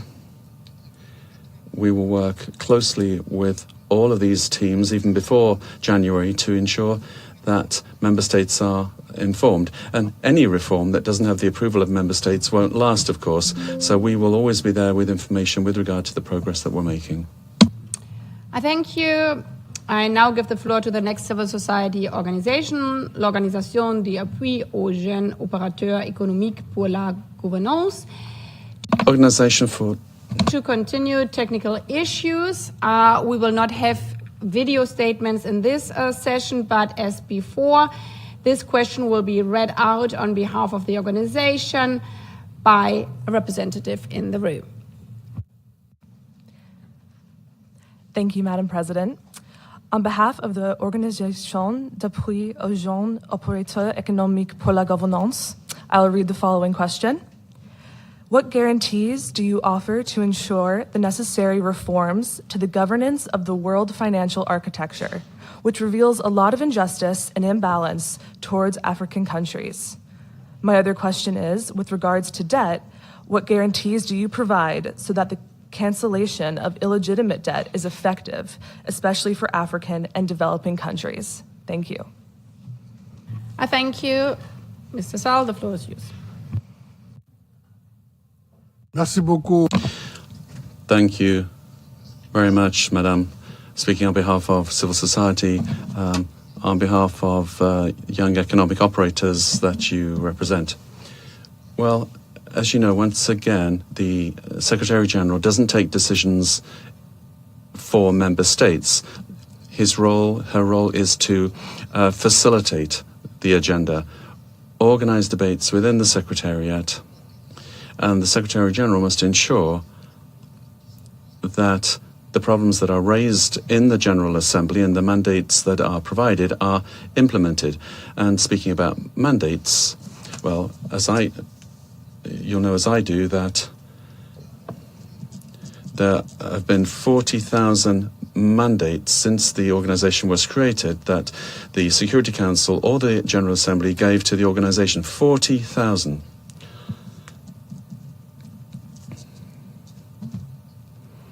And if you're to break that down per year, it would be a phenomenal number, 4,000 or something per year. And 4,000 of them are active. So only 10% of mandates have seen some degree of commitment. But so many other mandates are just hanging there. They haven't been removed, but they haven't been implemented either. So we need to work on working methods. We can't keep producing mandates that no one is implementing. At least 80% of mandates have not been implemented. So we need to see how we can encourage member states through other organizations. I mean, we have the UN, but we also have Bretton Woods. We have other multilateral organizations where we can work to get member states thinking about this. Also, debt cancellation that you mentioned. There are initiatives in that area. I, together with a number of heads of state and former heads of state, was active in an organization called ADRIL, an initiative called ADRIL, which was for debt relief. And part of that debt relief can be cancellation, some can be rescheduling of the debt. It can cover a lot of things, but certainly this movement has already gotten off the ground. And the issue of the debt burden really does have to be addressed, and everybody will be a winner there, particularly developing countries. So we certainly will be looking at these issues. Thank you. Thank you. I now give the floor to the distinguished representative of Mali on behalf of the African Group, followed by Malawi and Palau. Merci, Madame la. Thank you, Madam President. Warm greetings to President Macky Sall. President, I'd like to thank you for explaining to us your strategic vision for the post of Secretary General. On behalf of the African Group, I would like to put the following specific questions. On peace and security, the absence of Africa from the category of permanent members of the Security Council is a historic injustice that has to be repaired. This situation calls into question the legitimacy of the institutions of the Charter, and this particularly applies to our continent. What is your view of the African position on the reform of the Security Council, and how do you plan to use the authority of the Office of Secretary General to make progress on intergovernmental negotiations on this matter? And then we have Resolution 2719 of the Security Council that created a framework for helping peace operations of the African Union to benefit from UN help to implement this important resolution. However, the implementation of that resolution is blocked. What would be your approach during the annual review, and how will you address this ongoing lack of political will? With regard to development, as you know, development is a top priority for Africa. What link do you make between the 2030 agenda, the 2063 agenda, the Pact for the Future, UN 80, and a partnership between the African Union and the United Nations? And what do you plan to do to ensure ongoing support of the United Nations to other development initiatives adopted by Africa? And how do you plan to move forward the reform of financial institutions and improve African representation within those institutions without forgetting the credit rating agencies, which seem to be biased against Africa, as you just mentioned? How are you going to ensure that climate funding mechanisms, particularly climate mitigation compensation measures, will be appropriately funded and available to Africa? What current program for Africa will you maintain and strengthen? Thank you. I thank the distinguished representative of Mali on behalf of the African Group, please. Merci beaucoup. Thank you very much to the representative of Mali. Let me tell you just how much solidarity I feel with the people of Mali and the Sahel, who currently are facing the consequences of international terrorism. For a number of years now, here at the United Nations, we have advocated for the Security Council to be able to take assistance accompanying measures, and that we shouldn't just leave the countries suffering from it alone in their fight. Those countries are in the forefront of fighting international terrorism right now, so we need collective action, and that's the role of the Security Council, to ensure responsibility for global peace and security. Coming back to your question, I'd like to pay tribute to the Blue Helmets that have made the ultimate sacrifice since the creation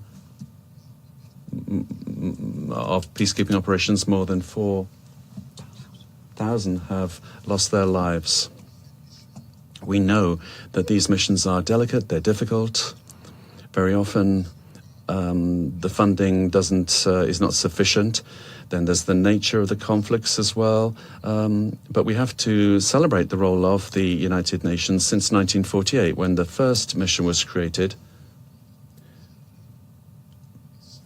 to UNSO, the Troop Supervision Organization, and the UN is still there and in other parts of the world, on all continents. We have 5 missions in Africa at the moment on the ground. But they're also in Asia Pacific. There's a mission in Europe and in Central Asia, and 2 missions in the Middle East, 3 missions. All of this, I think, shows the importance that we must give to the maintenance of peace. We have to try to prevent conflicts, of course, and ensure greater coordination between the United Nations and regional organizations. And you were quite right to quote Resolution 2719 that defines a framework. And I think that that is a good approach for what the UN should do. So basically base themselves on regional organization, African Union as far as Africa is concerned, working together with the European Union and other regional organizations. That will enable us to be more effective on the ground and perhaps to spend less. So if I'm elected, I will be working very closely with the African Union to implement Resolution 2719, but also I'll be working to ensure that there is convergence between the 2030 agenda of the UN, 2063 of the African Union, and also the Pact for the Future, which is already a pact for all of the UN system. And finally, we'll be working on climate financing, which remains a challenge. Because since the Paris Agreement, you'll know efforts were made, and then there's been backtracking, and we're seeing a drop now in climate funding. The Just Energy Transition Partnership was defined, and that was a way to try to get around the absence of concessional funding. So each country that is involved now in adaptation should be able to review their national commitments for climate action. And I think that mechanism I just referred to should continue. And countries involved in this will be able to move to a just climate transition. Thank you. Now give the floor to the distinguished representative of Malawi on behalf of the least developed countries, followed by Palau and Kyrgyzstan. Madam President, Mr. Macky Sall, I have the honor to speak on behalf of the group of least developed countries, the countries that are recognized as the most structurally vulnerable and yet the furthest behind in achieving the Sustainable Development Goals. The group welcomes this transparent and inclusive process for the selection and appointment of the next Secretary General. Mr. Sall, the next Secretary General must restore confidence in a charter-driven multilateral system, rescue the SDGs in LDCs, and ensure that no financial or political pressure is allowed to weaken the UN's dedicated support to the most vulnerable countries. We therefore kindly request you, Mr. Sall, to share your observations on the following questions, which reflect the core concerns and expectations of the least developed countries group. First question, if elected as Secretary General, what concrete steps will you take to re-establish the United Nations as the central forum for addressing global peace and security, development and financing issues, and how will you ensure that LDCs meaningfully remain at the table to shape these decisions rather than remain in the margins? Question 2, what will be your strategic approach to mobilize and direct adequate, predictable, and concessional resources to LDCs, including from private capital investors, and how will you reorient the UN development system so that supporting LDCs to achieve the SDGs becomes a visible and system-wide priority at country office level? Question 3, in the face of ongoing financial constraints, how will you ensure that resources and dedicated support to LDCs, including the LDC dedicated UN mechanisms, are protected and strengthened rather than reduced? And what specific measures will you put in place to ring-fence this support from across the board cuts? Question 4, as the UN faces unprecedented challenges from within and outside, what strategic approach will you undertake to reinvigorate the UN development pillar to deliver transformative system-wide support to ADCs, ensuring that the promise of the UN Charter translates into tangible, lasting progress for those furthest behind? Thank you. I thank the distinguished representative of Malawi on behalf of the least developed countries. Please, Mr.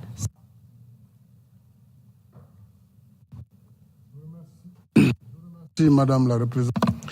I'd like to thank the representative of Malawi and also representative of the least developed countries for those questions.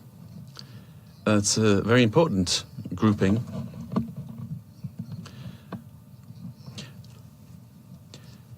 That was formed through the Doha Programme of Action. That is a strategic framework, particularly for the least developed countries in the period 2021-2031. So that's a clearly defined decade, and that needs to be activated, and we need to work with all countries of that group, and also work with partner countries to ensure that financing for development can really lift all of these obstacles that have just been referred to. So what measures, Secretary General, you asked, would I plan on taking to ensure that the main body dealing with peace is the United Nations? Well, as I said, the Secretary General works with member states and will work with countries that might be involved, parties to a conflict. And above all, the Secretary General works today with countries trying to find a solution. That's the case with Pakistan today, for example. Those kinds of efforts need to be accompanied by the United Nations.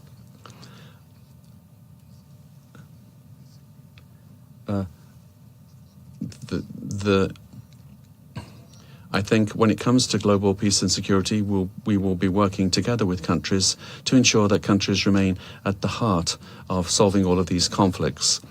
With regard to capital and financing,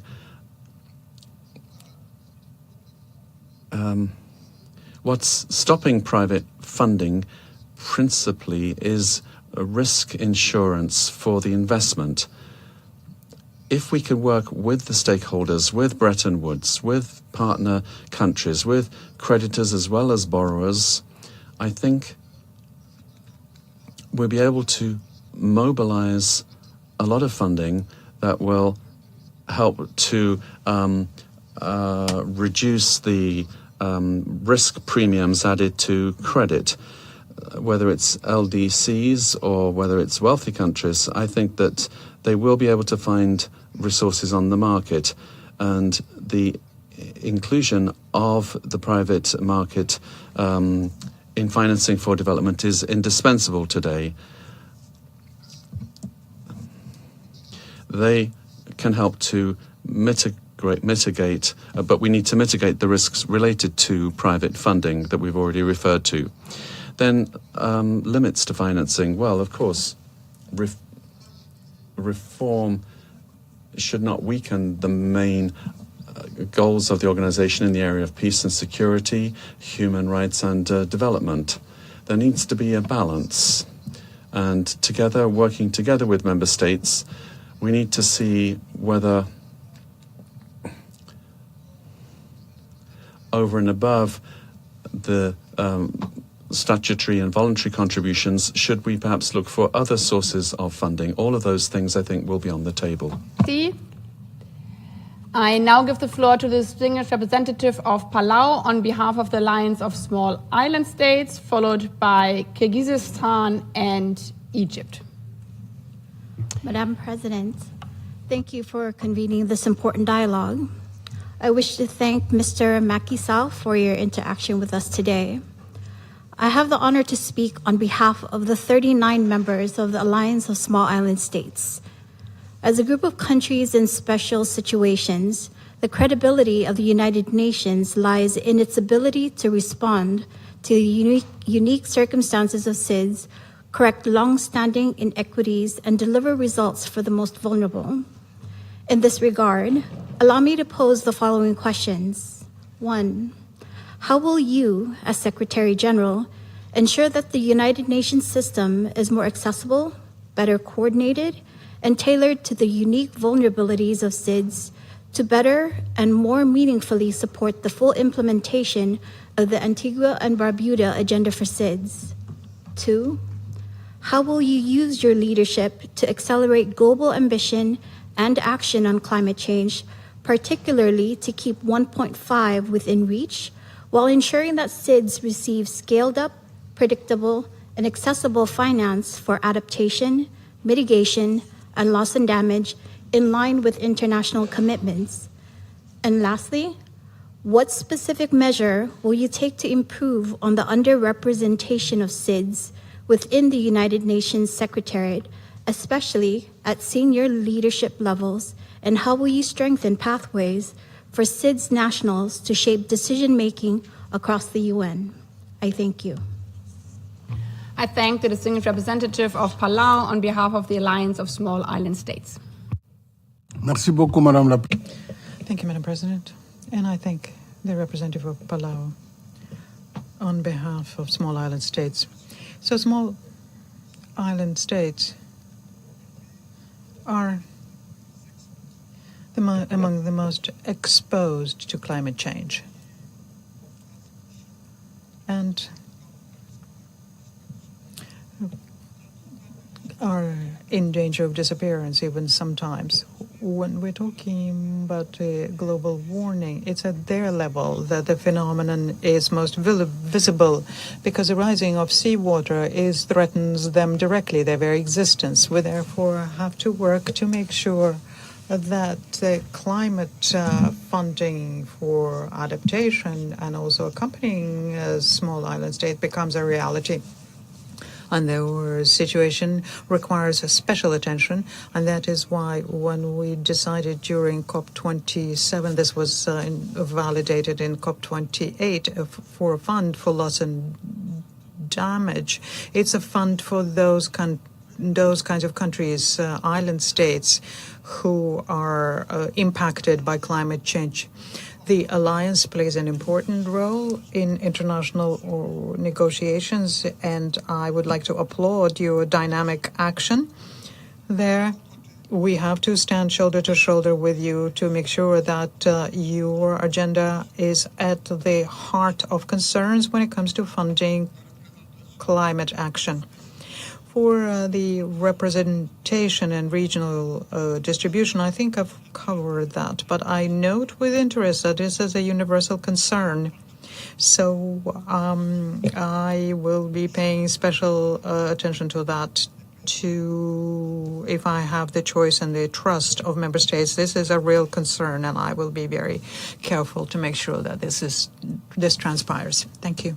Thank you. I now give the floor to the distinguished representative of Kyrgyzstan on behalf of the landlocked developing countries, followed by Egypt and the Solomon Islands. Madam President, Mr. Macky Sall, I have the honor to deliver this statement on behalf of the group of landlocked developing countries. For 32 countries and over 500 million people, development begins with a structural reality that cannot be changed. It's a geography. And the adoption of the Avaza program of action reflects a renewal global commitment to addressing them in a comprehensive and coordinated manner. However, its success will depend not on ambition alone, but on effective and coherent implementation across the United Nations systems. In this regard, we would be interested to hear from you how you would ensure the full implementation of the mandates entrusted to the Secretary General under the program of action. In particular, how would you mobilize the United Nations system to deliver coordinated implementation and ensure coherence in follow-up and monitoring? We would also appreciate your views on how to strengthen system-wide coherence so that global commitments translate into the tangible and measurable progress at the regional and country levels. I thank you. I thank the distinguished representative of Kyrgyzstan on behalf of the landlocked developing countries, please. Merci beaucoup. I think the representative of Kyrgyzstan who spoke on behalf of landlocked developing countries. They have a special vulnerability. They are fully from erosion. Coming from a country like Senegal, which is not very far from the sea, I saw the consequences of sea encroachment, and I saw what the impact was. So these issues related to climate action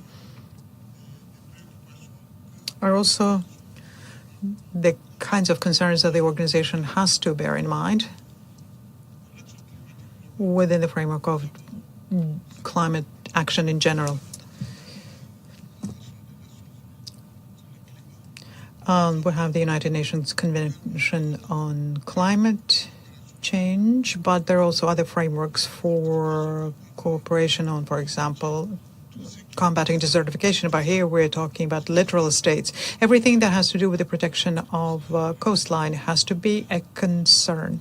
But this is directly related to financing for development. So is the same issue. It also comes back to the issue, how do you ensure the stability of states? The funding for climate action, finances for the economy, sustainable agriculture, for example, all comes back to the issue of financing for development. This is a general underlying issue on which we need to be working within the framework of SDGs and post-2030 agenda. We need to working with all member states and multilateral frameworks.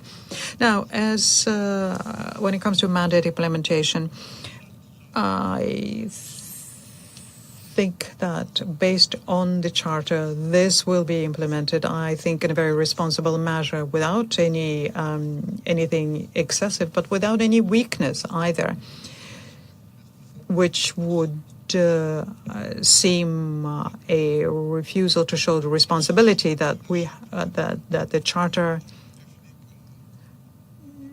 defines as our duty. So this will be an act of taking on responsibility without an excess, but with a responsibility without weakness. I thank you. I thank you. As 1.5 hours have passed, and while there's still interest from member states and groups to speak on the first segment, I would also like to invite you now to focus on the second segment, the 3 pillars of the United Nations: peace and security, development and human rights, as already done by some statements. And we continue with our speaking list. Those who haven't pressed the button yet, please, I invite you to press the microphone button. Next speaker on the list, which for the moment we have to wait. I think it was Egypt on behalf of the Arab group, and then we will continue. شكرا سيد الرئيس. Thank you, Madam President. I have the honor to deliver this statement on behalf of the Arab group. The group welcomes the participation of His Excellency Macky Sall in this interactive dialogue. The Arab group reiterates its readiness to cooperate with the next Secretary General to contribute to enhancing the role of the UN to address the current international challenges and consolidate the principles in the Charter, as well as achieving international peace and security and sustainable development. The group would like to ask the following questions to Mr. Macky Sall.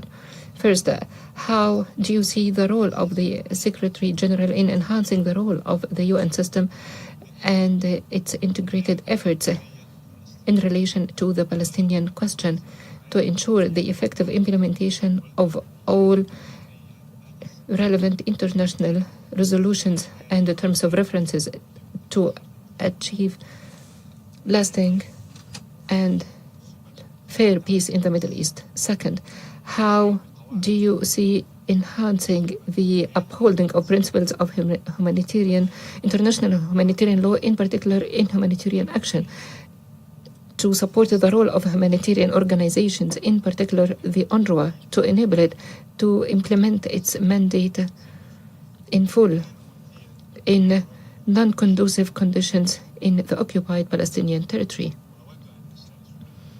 And I would like to ask the following question in my national capacity. In my national capacity. Mr. Sall, you alluded in your answer to the representative of Mali on behalf of the African group to the scourge of terrorism that is now inflicting damage and suffering in Africa, and especially in West Africa and the Sahel.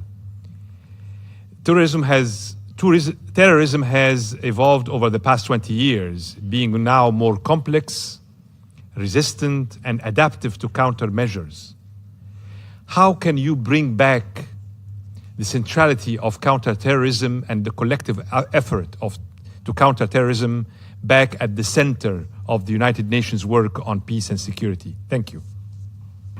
I thank the distinguished representative of Egypt on behalf of the Arab group. Next speaker on the list will be Solomon Islands and Trinidad and Tobago, but first the answer to the question to Egypt by Mr. Sall. Merci beaucoup. I thank the representative of Egypt. Thank you very much. Thank you for your question on behalf of the Arab group. Well, the role of the Secretary General, the way I see it, is to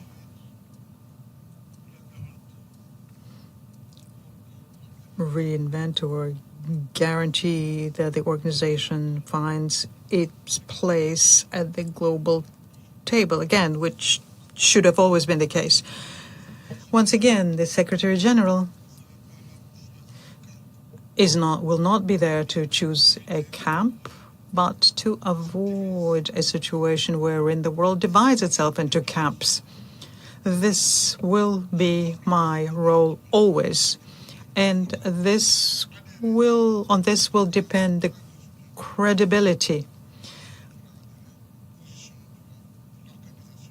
which, with the support of member states, will help with the situation of the organization. So you mentioned the Israeli-Palestinian conflict. We know that it is a permanent threat to international peace and security, as we know, but it's also a human tragedy.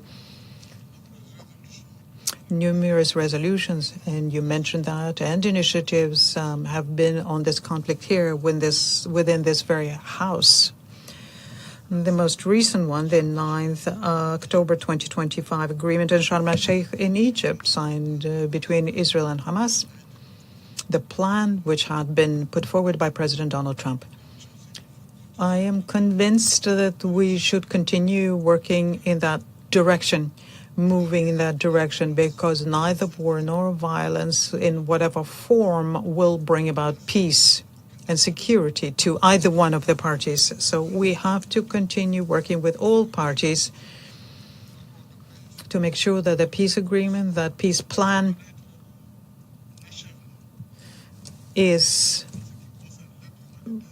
becomes a reality. As when it comes to humanitarian assistance, I pay tribute to UN agencies and the NGOs who participate in the supplying of assistance, sometimes at the peril to their lives, and this needs to be supported. Now, the scourge of terrorism. I did say during my introduction that we should not let countries on their own to stand against international terrorism on their own. International coalitions were needed to end terrorism in the Levant, in Africa, for years. In the association of Sahelian countries, be it in Chad or in the Horn of Africa with Al-Shabaab, or in Southern Africa, in Mozambique, you can see that the continent as a whole has this major concern, has this major threat, which is international terrorism. So I think we have to continue efforts here, including through Security Council, and have an agenda on which we'll constantly be working. I thank you. Thank you. I now give the floor to the distinguished representative of the Solomon Islands on behalf of the Pacific Island Forum, followed by Trinidad and Tobago and Andorra. Thank you, Madam President, and thank you, Mr. Macky Sall, for sharing your vision. I have the honor to address you today on behalf of the members of the Pacific Islands Forum, represented with a presence here in New York. We thank the President of the General Assembly for this valuable opportunity to engage directly with the candidates for Secretary General. The Pacific region faces many challenges, some shared by members across this Assembly, others unique to our region. In confronting these challenges, we draw on our strengths, including commitment to working together through the Pacific Islands Forum to deliver for our people. But no challenge is more pressing than climate change, which will disproportionately imperil the lives, livelihoods, security, and well-being of Pacific people. Secretary General Guterres' visits to our region helped him to appreciate the gravity of this threat and to mobilize international attention. It also allowed him to appreciate the region's leadership and to hear firsthand from our communities on the work they are doing to bolster resilience. During his 2024 visit to Tonga for the Pacific Islands Forum, the Secretary General described the Pacific region, and I quote, a beacon of solidarity and strength, environmental stewardship, and peace. The Pacific and the UN have a long history of collaboration, and we want to ensure that this partnership continues and is prioritized under UN's new leadership. We have two questions for the candidate. First, how would you use the Office of the Secretary General to draw attention and mobilize action to address the unique vulnerabilities of all small island developing states, including Pacific SIDS, in particular the impacts of climate change? And second, the UN is often pulled towards crises that dominate headlines as realities unfold more slowly with irreversible consequences. How will you balance urgent conflicts with existential threats such as impacts of climate change? What criteria will guide your decision where attention and political capital will be directed to? I thank you. I thank the distinguished representative of the Solomon Islands on behalf of the SIDS. Merci beaucoup, Madame. Thank you very much. I think the representative of the Solomon Islands, or the Pacific Island Forum. I understand very well the challenges that you described, which have to do with climate change, which directly impacts the life of people on these islands, sometimes threatening their existence. And that's why I said earlier that we need to pay very close attention to the consequences of climate change on these small island states, be they in the Pacific or in the Caribbean or African coastline. It is important here for the international community be of the view that these countries are rather victims because they contribute, in actual fact, very little to the pollution, which is the underpinning reason of climate change. They have very few greenhouse gases. There's no industry. So through international solidarity, we need to accompany what is being done by the Pacific Islands and, generally speaking, island states to make sure that they can continue financing their climate action, adaptation, and to help them strengthen their resilience against that permanent threat. We can see it in tropical storms and hurricanes. All of the consequences that these countries experience, which sometimes destroy decades of developmental efforts. So please be assured that we will be paying very close attention to that, and that the reform undertaken will not be at the detriment of this developmental and climate action fund expense. Thank you. Thank you. I now give the floor to the distinguished representative of Trinidad and Tobago on behalf of the Caribbean community, followed by Andorra and the next civil society organization. I thank you, Madam President. I speak this afternoon on behalf of the 14 member states of the Caribbean Community, CARICOM. And let me also thank Mr. Sall for offering himself to the international community to be of service, and thank you for sharing your vision statement with us. As regards thematic area on leadership, experience, and skills, Mr. Sall, a former Secretary General, Dag Hammarskjöld, once observed, and I quote, "It is not the great powers who need the United Nations for their protection. It is all the others." In this sense, the organization is first of all their organization, and I deeply believe in the wisdom with which they will be able to use it and guide it. I shall remain in my post during the term of my office as a servant of the organization in the interests of all those other nations, as long as they wish me to do so. End of quote. Should you be elected Secretary General, and this question is similar to what Solomon Islands and Palau asked, but with a bit more specificity in the response, please. How do you envision the role of small states within the United Nations system, and what concrete measures would you prioritize to ensure that their voices are meaningfully amplified across the organization's decision-making processes, particularly as it relates to optimizing the synergies between the Office of the Secretary General and that of the member states, understanding and appreciating that the first port of call with the member states would be the permanent missions here in New York? And secondly, as it relates to thematic area number 2, what reforms do you believe are necessary to ensure that the United Nations architecture reflects contemporary global realities without undermining its ability to act? And how would you enhance the implementation of the General Assembly's mandates and improve coordination among the Office of the Secretary General, the Special Committee on Peacekeeping Operations, the Security Council, and troop and police contributing countries? Thank you. I thank the distinguished representative of Trinidad and Tobago on behalf of the Caribbean community. Please, Mr. Sall.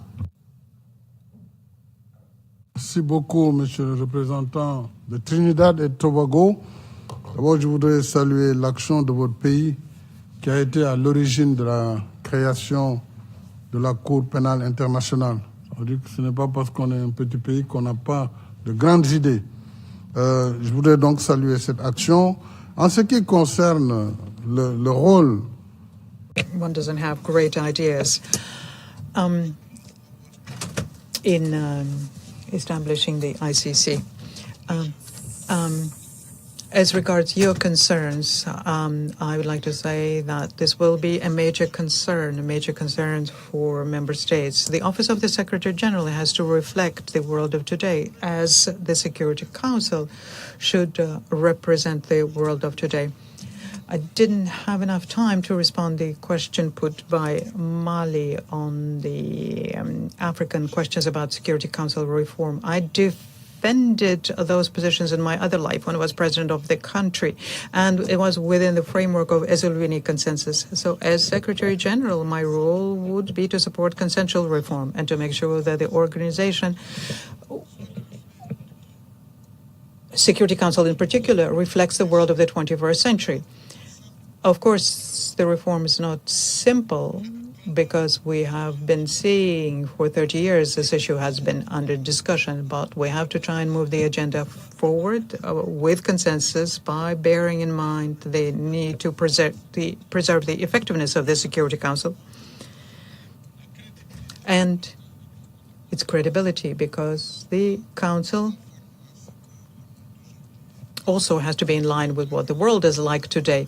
So there is a reform, but we have to move forward prudently and consensually, and the Secretary General will be doing that.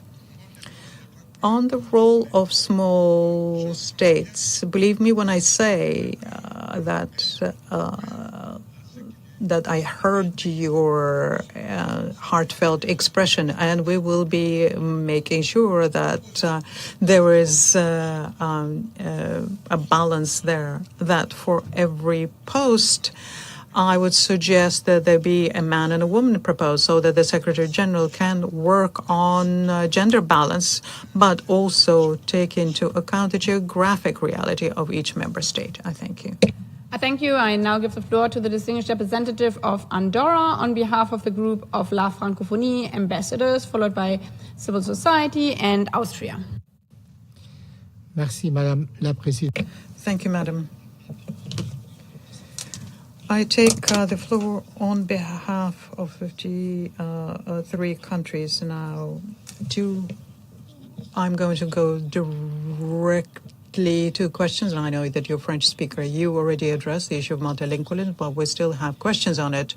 Since the publication of the strategic framework for multilingualism in 2024, no directive, guideline, or administrative instruction was adopted. In this context, what new incentive would you bring into the strategic framework? Second question, what specific measure are you planning to make sure that there is equity between the working languages, English and French specifically, and to make sure that multilingualism is indeed included in peace and development activities? On multilateralism, now we have two questions. The current crises require broader mobilization. How will you ensure a more structured participation of regional organizations side by side with member states? And finally, how are you going to promote operational complementarity with actors, in particular the International Organization of Francophonie, as an agent for the implementation of the 3 pillars as we are trying to streamline the work of the United Nations? I thank you. I thank the distinguished representative of Andorra on behalf of the group of La Francophonie ambassadors. Merci, Madame. Thank you.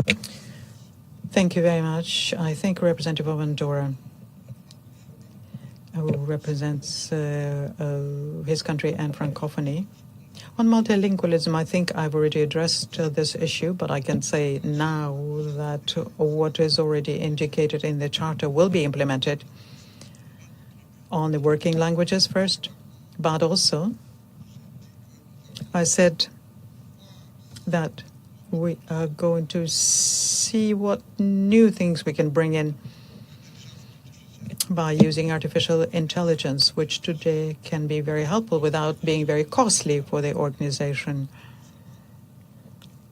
in the sense that the organization could then move beyond the official languages.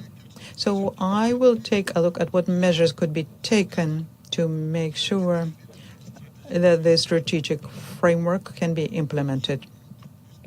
For the time being, I cannot tell you more because I need to familiarize myself with the state of things more. Now, when it comes to the working languages, the equity between English and French, well, both of them will be present in documentation as well as interpretation services.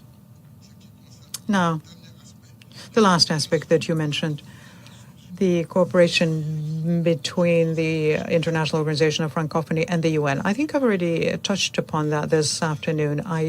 When I mentioned the needed cooperation between the UN and regional organizations, as well as sectoral organizations such as the OIF, the International Organization of Francophonie, because we are sharing the same area, mediation, democracy, peace.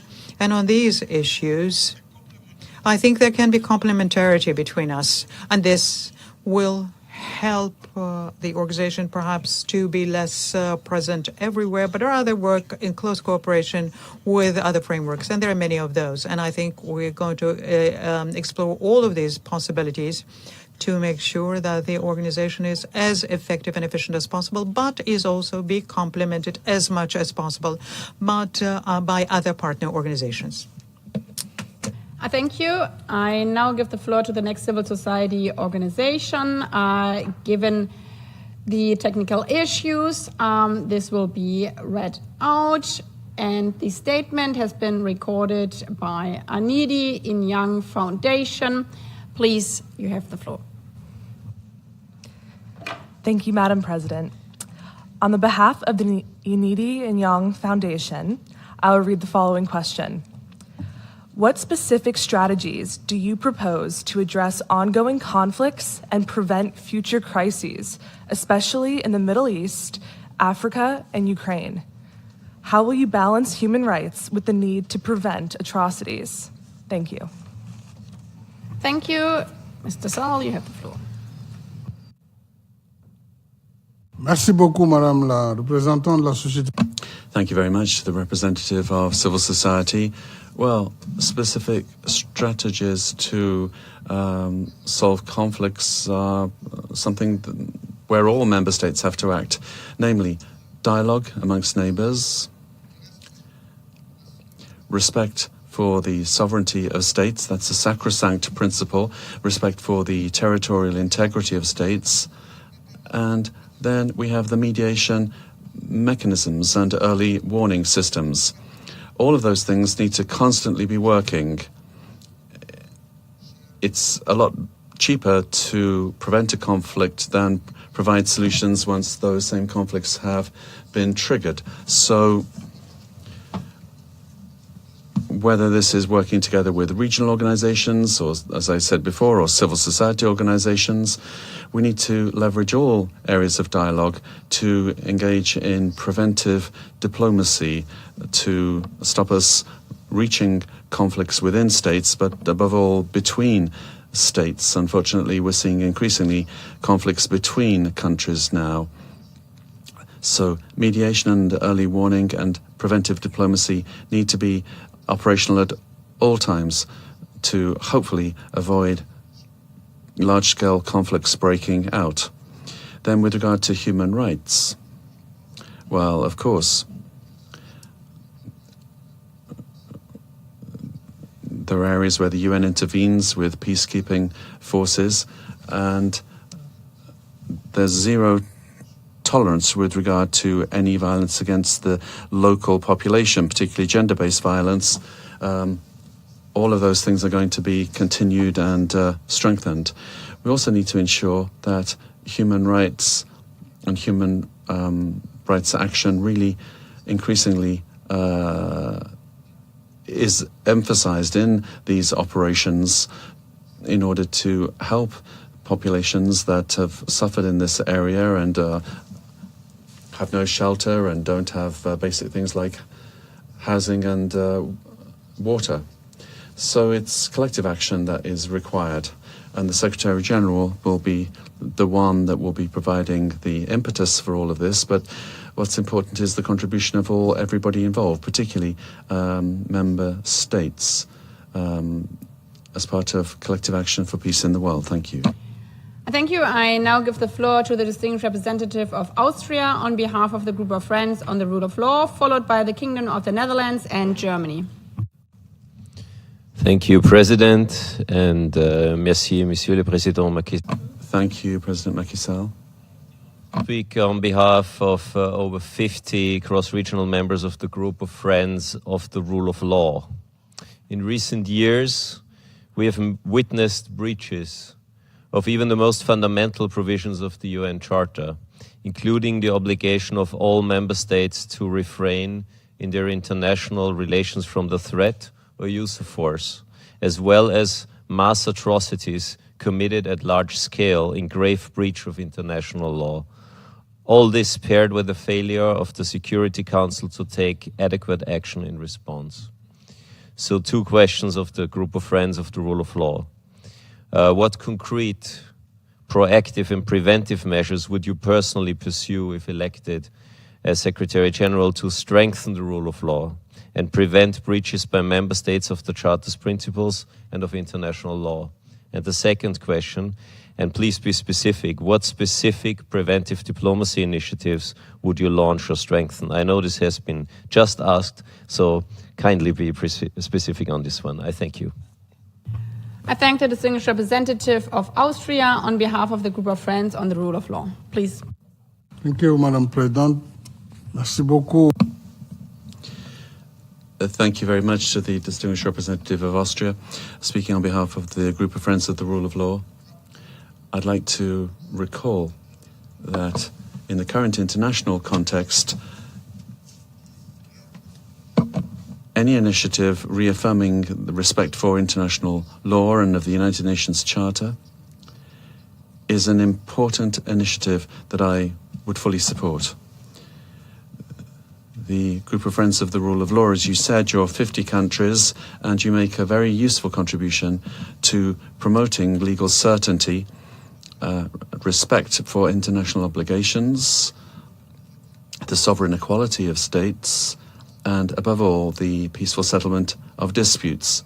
So this is really the principal mission of the United Nations.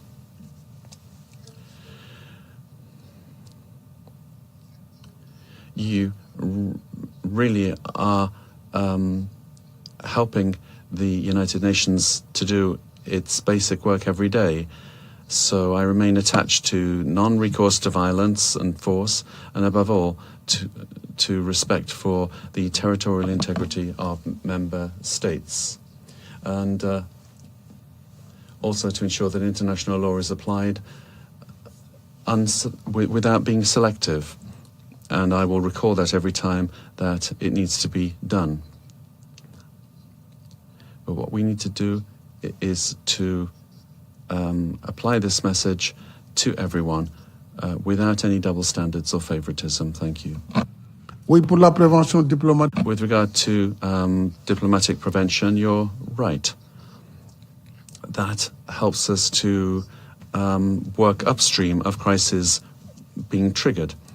So working on prevention is very important. If you maintain dialogue, I think you can prevent a number of crises. Thank you. Merci. I now give the floor to the distinguished representative of the Kingdom of the Netherlands on behalf of the Benelux countries, followed by Germany and Sweden. Thank you, Madam President. I have the honor to speak on behalf of the Benelux, a long-standing regional partnership comprising Belgium, Luxembourg, and my own country, the Kingdom of the Netherlands. Also, I would like to align with the statement delivered by the European Union, and I thank Mr. Sall for sharing his vision and responding to our questions. We consider that the UN needs, above all, a Secretary General with proven leadership and reform credentials, capable of guiding a complex organization in a time of geopolitical tension and financial pressure. We attach particular importance to a Secretary General who can strengthen trust in multilateralism and the international legal order, act as a strong convening power across all three pillars, and who can proactively contribute to prevention, peace building, and mediation. At the very same time, we see a need to strengthen the UN's financial sustainability, accountability, and system-wide coherence. In an increasingly complex geopolitical landscape, the Secretary General's role, and as a convener, bridge building is essential. We also believe that this role requires a strong commitment to the principles and values of the UN, including human rights, rule of law, and accountability. This brings me to my two questions. Firstly, could you kindly elaborate on how you would ensure that as Secretary General, you will be prepared to uphold the UN principles and values consistently, including in situations where this may require taking difficult positions vis-à-vis member states? Secondly, could you kindly share your early thinking on the composition of your senior leadership team, including the Deputy Secretary General? I know that you already shared some thoughts with us, but could you kindly elaborate how you would approach considerations such as regional balance, gender, and the specific qualities needed to support your priorities and your competences? Thank you so much. I thank the distinguished representative of the Kingdom of the Netherlands on behalf of the Benelux countries. Please, Mr. Sall. Je vous remercie, Madame la Présidente. Madame the representative of the Netherlands and Benelux. As you said, I think United Nations need a leadership. If I'm elected, I will follow very closely and very strictly the charter. And of course, the diplomacy is not happening in the street or via the press. I will do my best with all the member states, particularly the P5s and the member of the Security Council, but I will certainly do what I'm supposed to do in terms of telling the obligation of all member states to follow the rules. This is a diplomacy. It is just what I can say. Maintenant, pour ce qui concerne... Now, with regard to the financial issue, as we've said, what's needed is trust and reform. To bring on board those that are still reluctant to contribute, to bring them on board, to ensure that we have funding mechanisms that give predictability, and particularly ensure the funding of the organization. Then with regard to the composition of the team, there are certain departments that come under the Secretary General, and particular stress will be given not only to geographic representation, but also taking into account the realities of the organization. So specifically, that means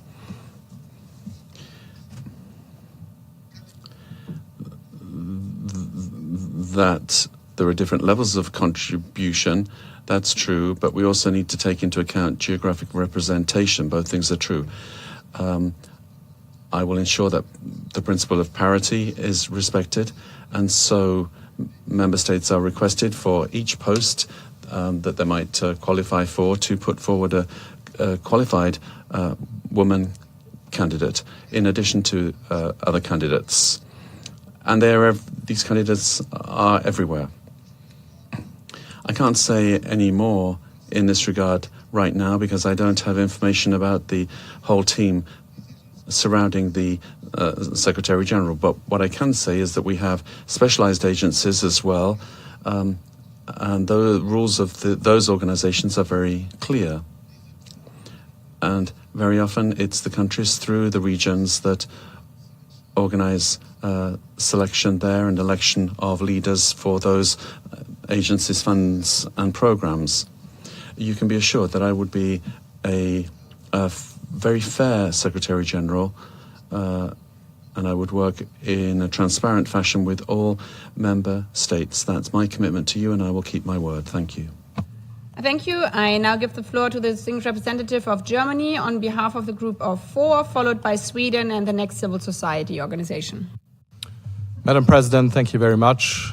Monsieur Sall, merci d'être avec nous cet après-midi. Thank you for being with us this afternoon, Mr. Sall. I speak on behalf of the group of 4, Brazil, India, Japan, and Germany, and as this group plays a pivotal role in the reform of the Security Council, my question was on this. I know you have spoken on it in your vision, and you have been asked about it, but if there's something you have to add, please do so on the question of what would the engagement of you as Secretary General be with specific initiatives vis-à-vis the question of reform of the Council that does not today represent the geopolitical realities. And if I may add one question in my national capacity, we talk about making the organization fit for purpose a lot, and you've spoken about reform and what is needed, but could you be specific with your experience as a leader and the reforms you may have instituted in your capacities, former capacities?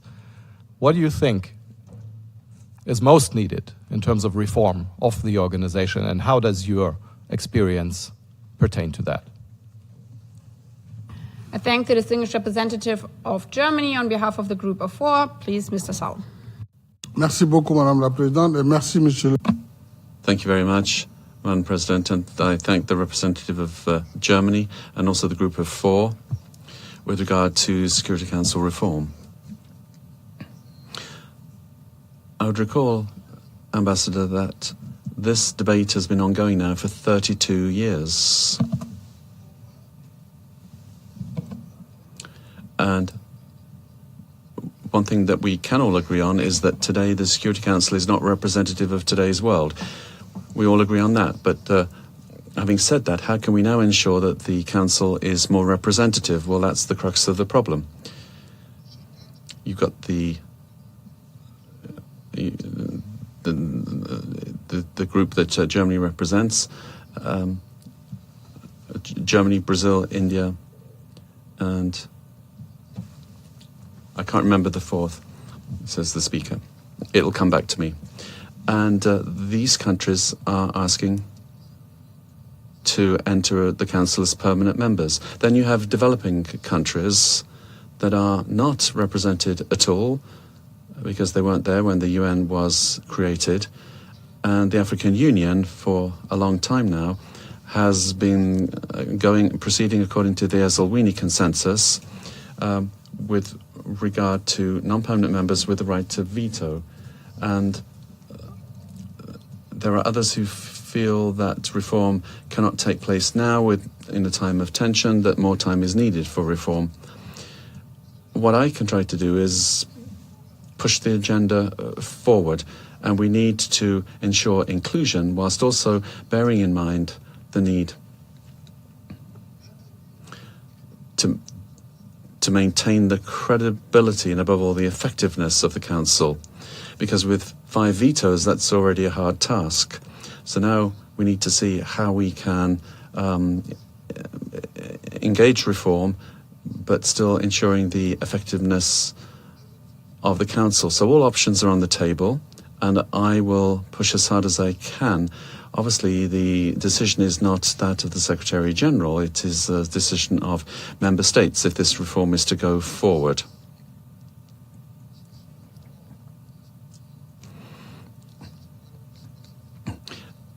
You asked if I could be more specific. I've noted down the questions. I think that's all I can say on reform for the moment.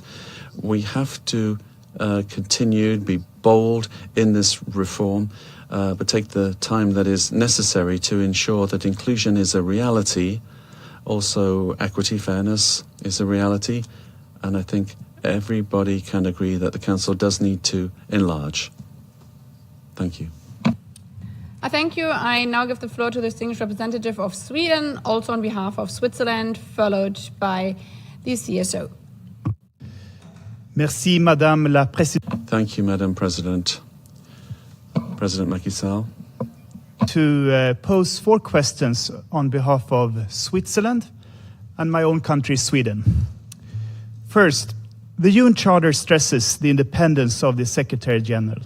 He or she is expected to resist pressure from powerful member states, especially the permanent members of the Security Council, even if the position depends on their support. How would you respond if a permanent member of the Security Council undermines UN principles and acts against international law? Can you describe a situation where you would publicly oppose a major power and what consequences you would be willing to accept? Second, what specific changes will you prioritize to make the UN system more coordinated, accountable, and results-driven, particularly through strengthened resident coordinators and to enable the selection of competence outside the UN system? Third, what is your vision for the future of UN peacekeeping operations? How will you address current liquidity constraints, improve the safety and effectiveness of missions, and ensure that peacekeeping remains a credible and viable multilateral tool in increasingly complex conflict environments? And finally, we are deeply concerned by the global pushback against women's and girls' rights, including sexual and reproductive health and rights, as well as commitments under the Women, Peace and Security Agenda. What concrete actions will you take to advance gender equality and counter this regression? I thank you, Madam President. I thank the distinguished representative of Sweden, also on behalf of Switzerland. Please, Mr. Sall. Merci beaucoup. Thank you very much to the representative of Sweden, speaking also on behalf of Switzerland. Germany, I'm sorry I wasn't able to come back on reform on concrete measures. I'll try to include that now in this response. First of all, with regard to international law, if a permanent member of the Security Council were to violate international law, my role as Secretary General would be to draw their attention to this in the appropriate diplomatic way. If it's a flagrant violation, then that warning would be public, asking the member to change their behavior.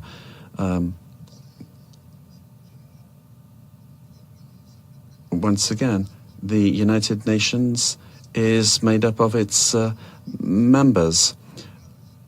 The moral position that I would defend is based on the Charter. And I plan to exercise this duty, I would call it, to highlight these things and to conduct discussions with members that might find themselves in this position. Then with regard to peacekeeping operations, I think this is a global debate. Everybody can agree on the need to maintain these operations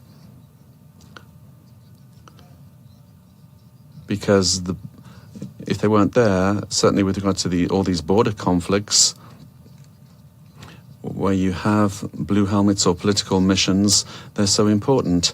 But we have to face the fact that funding is going down from 7 billion down to 5 billion for peace operations. And then we have Chapter 7, actions under Chapter 7. That's never an easy thing to do. These are things that we'll have to look at together to see how we can maintain the presence of blue helmets everywhere where there is a need. Also working together with regional organizations and inviting troop contributing countries and those financing these operations to perhaps get involved to a greater extent. As far as reform is concerned, what I will begin by doing is showing what the organization can do in the area of avoiding duplication of effort, for example. Sometimes there are organizations that are doing the same thing. So we have to perhaps propose rationalization to member states in these areas in order to make the Secretariat more effective, as well as organizations that come under the umbrella of the UN. Certainly we are prepared to move towards further reform. Thank you. I thank you. I now give the floor to the civil society organization Agora Ciudadanos Cambiando Mexico. They have registered to stand in person, but the representative is currently not in the room due to unforeseen circumstances. Therefore, this statement will also be read out on behalf of the organization. Please. Thank you, Madam President. On the behalf of the selected organization, I will read the following question. What changes do you wish to implement to strengthen the UN mechanism, SDG advocacy work, partnership with civil society, and focus on youth priorities? Thank you. Thank you. Please, Mr. Saul. Thank you very much. La jeunesse. Well,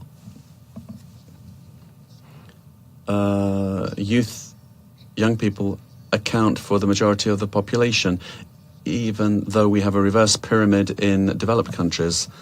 But if you look at Asia and Africa, the Middle East, Latin America, the population is very young. So all development policy must take into account that reality. During my years in government in Senegal, I launched a kind of bank for young people because we needed to develop entrepreneurship. because we understood that salaried employment couldn't provide all of the jobs that were necessary in our countries. If you have an average population of 19 years old, for example, in Africa, you can understand the difficulty that poses for Africa. So you need to have development that not only includes training, and that's not just education, but above all vocational training and training in new digital professions. All of that will help to develop activities that will make available resources to young people so that they can become the entrepreneurs of tomorrow. As far as the organization itself is concerned, we already have mechanisms with the Economic and Social Council, for example. We have mechanisms in place there for youth leadership. That needs to be worked on further together with civil society.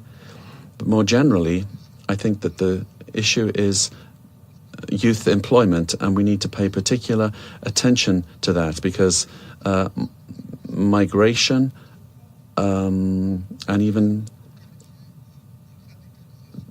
terrorism have to be considered here. Young people are easy prey for terrorists if they're not employed. So we have to, and to come back to a previous question, the G4, Japan, Germany, Brazil, and India.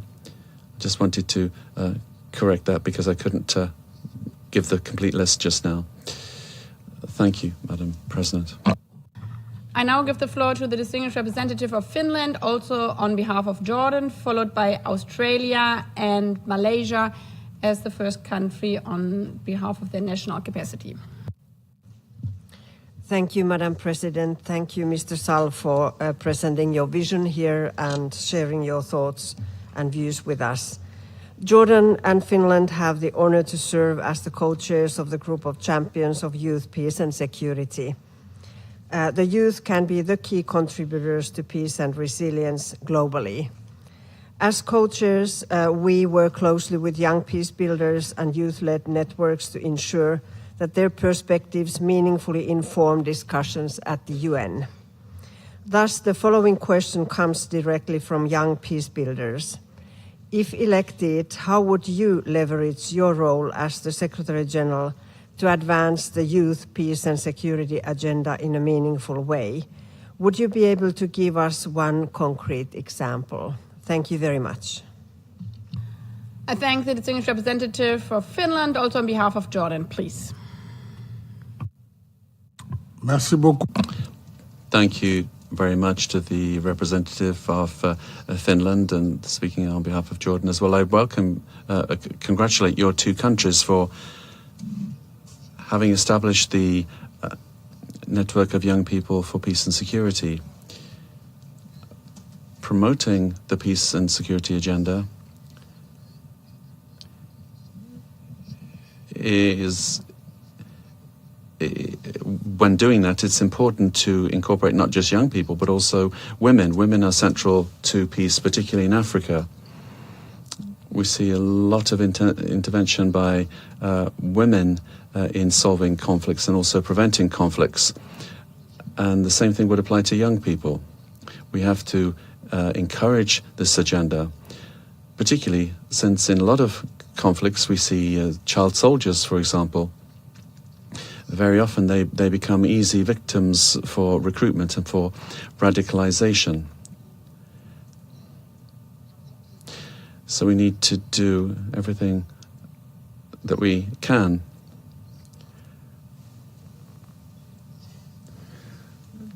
to help youth. And I'll be very happy to work together with your two countries to ensure that this agenda is shared and that together we're able to provide some positive responses that can then be put forward to the General Assembly and the Security Council. Thank you. Thank you. I now give the floor to the distinguished representative of Australia, also on behalf of New Zealand. Madam President, Excellencies, Mr. Sall, thank you for your time today. In the current context, the United Nations' ability to fulfil its core mandate rests on institutional credibility, capability and capacity. This requires bold and principled leadership, including the ability to deploy the Secretary-General's good officers with political courage and effect. It requires a UN focused on upholding all three pillars of its work and to translate early warning into early action. And it requires experienced and ethical management and realistic and fit-for-purpose mandates that sharpen effectiveness and delivery. So I ask this question on behalf of New Zealand and Australia, my own country, and I understand that Austria is also interested in the answer. But how do you think the UNAIDS initiative is working to align leadership, authority and resources to restore confidence in the UN and enable it to deliver results against its three pillars? And how would you build on the UNAIDS initiative to make it more effective? Thank you. I thank the distinguished representative of Australia. Also on behalf of New Zealand, please, Mr. Saul. Merci beaucoup, Madame. I thank you, the representative of Australia, New Zealand. You mentioned the issue of good officers, and I think I mentioned this in my introductory remarks. We need to develop preventive diplomacy, strengthen our mediation efforts, conflict prevention, and with UNAIDS reform, we will be able to emphasize certain sectors where strengthening will be needed, in particular developing good officers' missions, but also the preventive activities. UNAIDS, I think, was launched during the 80th anniversary of the UN. And I have already examined closely the measures which are being planned. I think there are efforts there that need to be made in the short term. Other measures which need to be validated by member states. And this is because, once again, if, for example, we want to reduce structures, entities, or merge them, well, member states have to agree to that. It is true that things can be optimized. And that's what I meant. Optimize, make sure there is no duplication of overlapping. These are the things that the organization can do fairly quickly. Now, in order to go further, well, this reform has to also be shared by member states. This is what will underpin a lasting reform, a reform in which everyone is involved. And it's only in this way that we will be able to mobilize all of the resources from assessed contributions and voluntary contributions of member states. Of course, the reform should not kill the pillars of UN work. These pillars are peace and security, human rights, and development. So these three have to go together. And within peace and security, also the rule of law issue comes into play. So if you trust me, well, then together with permanent missions and states, it is all of these issues that we will be able to provide with solutions to guide the UN work for the upcoming 5 years. That would be my answer to that question. Thank you. Thank you. We have exhausted the list of speakers of groups. We will continue with member states speaking in their national capacity. I would like to remind you that intervention should be not more than 2 minutes for delegations speaking in national capacity. And I would also remind you, Mr. Saul, to stay within 2 minutes now so we can hear as many member states as possible. First would be Malaysia, afterwards Cote d'Ivoire, and then the civil society organization. Please, distinguished representative of Malaysia, you have the floor. Thank you, Madam President, for the opportunity to engage with the candidates. Mr. Macky Sall, thank you for taking the time to address Malaysia's question. We appreciate your engagement. One of the most important tools available to a UN Secretary General is in advancing mediation and conflict resolution is the deployment of special envoys. In Malaysia's regional context, we have witnessed firsthand the value of this approach. The Secretary General's Special Envoy on Myanmar has worked closely and constructively with the ASEAN Chair's Special Envoy during Malaysia's chairmanship of ASEAN last year. This complementarity between the UN and regional mechanisms such as ASEAN reflects the kind of multilateral coherence we like to see continue. My question to you is this: if you are selected as Secretary General and faced with the responsibility of appointing a special envoy, particularly in a complex and sensitive conflict, what specific criteria would guide your selection? Thank you. I thank the distinguished representative of Malaysia. Please, Mr. Sal. Merci beaucoup, Monsieur le I thank the representative of Malaysia. Thank you for your question. It's a very important one. And it brings us to cooperation between the UN and regional organizations, ASEAN, for example, that you quoted. When it comes to the choice of this special envoy, I think the first criteria would be in-depth knowledge of the issue. If you send someone to Asia, well, someone has to be a specialist in Asia. There are also ethical criteria, of course, and experience. I think these criteria combined together should enable one to appoint a special envoy who already has experience diplomatically, politically, has historic knowledge of the conflict. One will need that quality, and also the special envoy has to be able to come from all regions of the world. So the criteria would be principally the criteria of competence, experience, and ethics, above all. I give the floor to the distinguished representative of Côte d'Ivoire.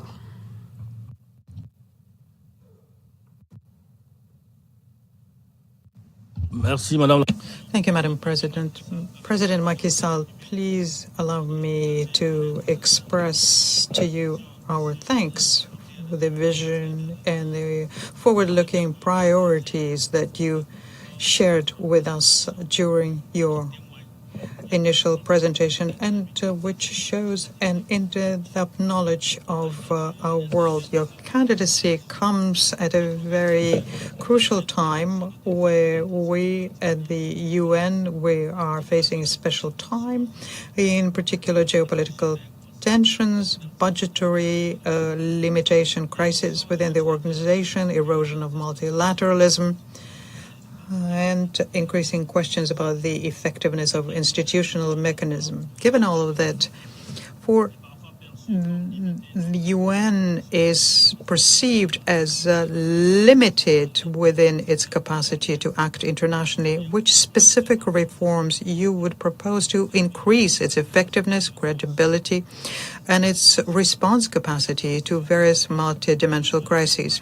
Second, given the major conflicts nowadays, in particular in Eastern Europe, in Africa, in the Middle East, in the Sahel, what new approach or strategic priority would Macky Sall, if he is Secretary General, would put forward to promote a lasting resolution of these crises and the prevention of similar conflicts in future? Mr. President, the African countries are suffering greatly from climate change. What would you do if you were Secretary General to compel the UN to have greater action vis-à-vis African countries impacted by climate change? Thank you. Thank the distinguished representative of Côte d'Ivoire, Mr. Sall. Merci beaucoup. Thank you very much, Madam President. Distinguished representative of Côte d'Ivoire, thank you very much for your questions. Very relevant ones. You described the situation, the factors we're dealing with, the budgetary constraints, trust deficit between the organization and a number of member states, key member states, which means that the UN is not always at the table on the major issues that you mentioned, the conflict in Europe and the Middle East, in Africa, where fortunately the UN is still very much present. The diplomatic action of the UN, I think, will start once member states select the new Secretary General. And if I am chosen, then I would start a discussion with various countries on what it is that we are ready to do together. Ultimately, this organization was created on the rubble left behind the Second World War II. After the First World War II, there was an organization, the League of Nations. It was fairly weak. And then there was a Second World War. So we do not want the continuation of the rule of the strongest to be there. So I think we will need to have wide-ranging discussions and find an appropriate response. When it comes to mediation, diplomacy, of course, is key. Preventive action and Africa. Africa pollutes to the tune of 4%, but suffers for climate change. So climate change adaptation for Africa is the kind of action that we need to continue and bring partners around to accompany the continent in that area. I think I already mentioned that. The floor to the next civil society organization, Genesis for Children organization. Please, you have the floor, followed by Guinea and El Salvador. Thank you so much, Madam President and Elena. Honorable Secretary General's candidate, Mr. Macky Sall, given the devastating impact of conflicts on children, what concrete measures will you take to enhance protection and security of children in war zones? Ensure accountability for violations of children's rights and uphold human rights. Innocent children are dying daily. How will you address this crisis? Thank you. I thank the distinguished representative of the civil society organization Genesis for Children organization. Please, Mr. Sall, you have the floor. I thank you very much. I thank the representative of civil society. You recalled for us that there are two categories in conflict areas which suffer most, and it's the children and women. We did state that common action should enable the UN to combat these crimes committed the children and women, where the UN is present very strongly with a police mission. It's easier, but the UN is not everywhere. So to make up for that, cooperation with those organizations which are present on the ground, at least when it comes to information exchange, is needed. And decision has to be made to extend greater protection to children and women in conflict areas. I think that this will be a constant area of advocacy for the Secretary General and all of the United Nations bodies to make sure that the children in conflict areas are protected as well as women against any kind of abuses. Thank you. I now give the floor to the distinguished representative of Guinea, followed by El Salvador and Armenia.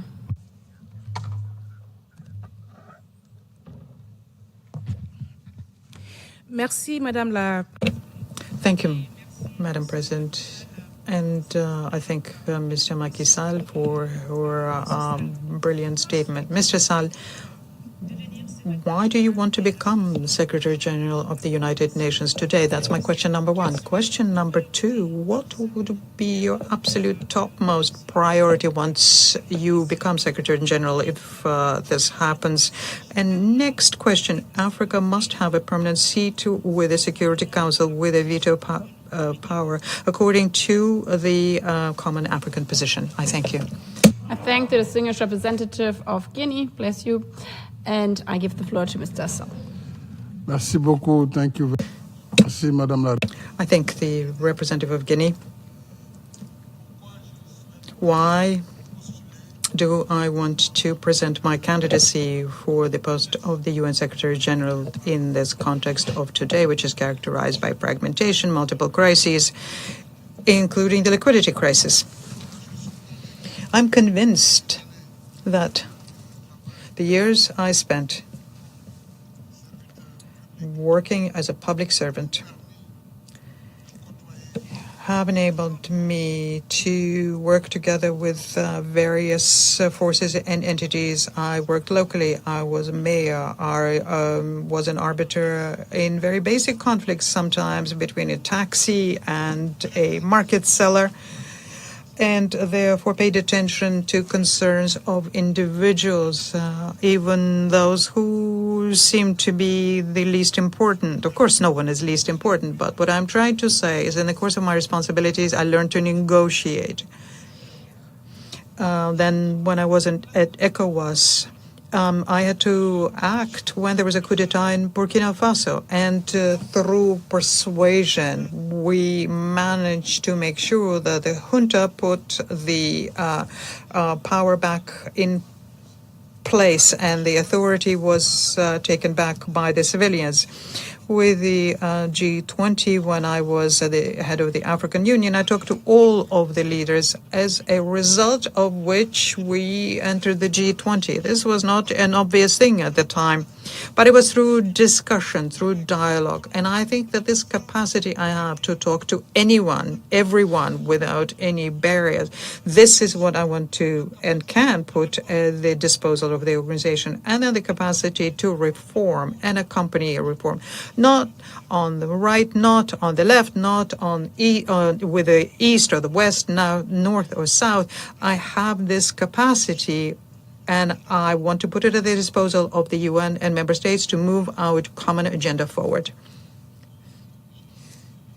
I'm once again being told that I don't have a whole lot of time, but let me say that, of course, Africa deserves a permanent seat at the Security Council. Africa asked for 2 seats at the African position. Others are asking to be amongst that number in their individual country capacity. Also, other regions of the world are asking for representation. We have this discussion at the table. Well, the Secretary General will not make the decision, but it will facilitate a discussion amongst member states on that. I thank you. Distinguished representative of El Salvador, followed by Armenia and Cuba. Thank you, Madam President, and thank you, Mr. Sall, for being with us in this interactive session. Our questions are as follows. If you are appointed the next Secretary General, how will you balance the need to modernize the organization, including the digital transformation, with the preservation of the technical experience and institutional mandates? Secondly, how do you plan to strengthen the peace-building architecture to ensure that it can be more coherent, predictable, and aimed at prevention in the UN system? Along the same lines, what specific measures would you promote from within the Secretariat to ensure sustainability in peacekeeping? Thank you. Thank the distinguished representative of El Salvador. Please, Mr. Sall. Je vous remercie, Madame. I thank the representative of El Salvador on the question about digital transformation. The world is witnessing a digital divide. After Y2K in 2000, we have seen progress in developing countries,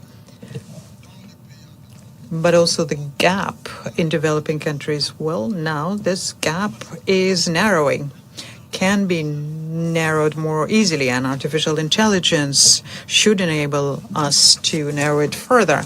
But states have to work on digital transformation in all sectors of life, starting with education, training, and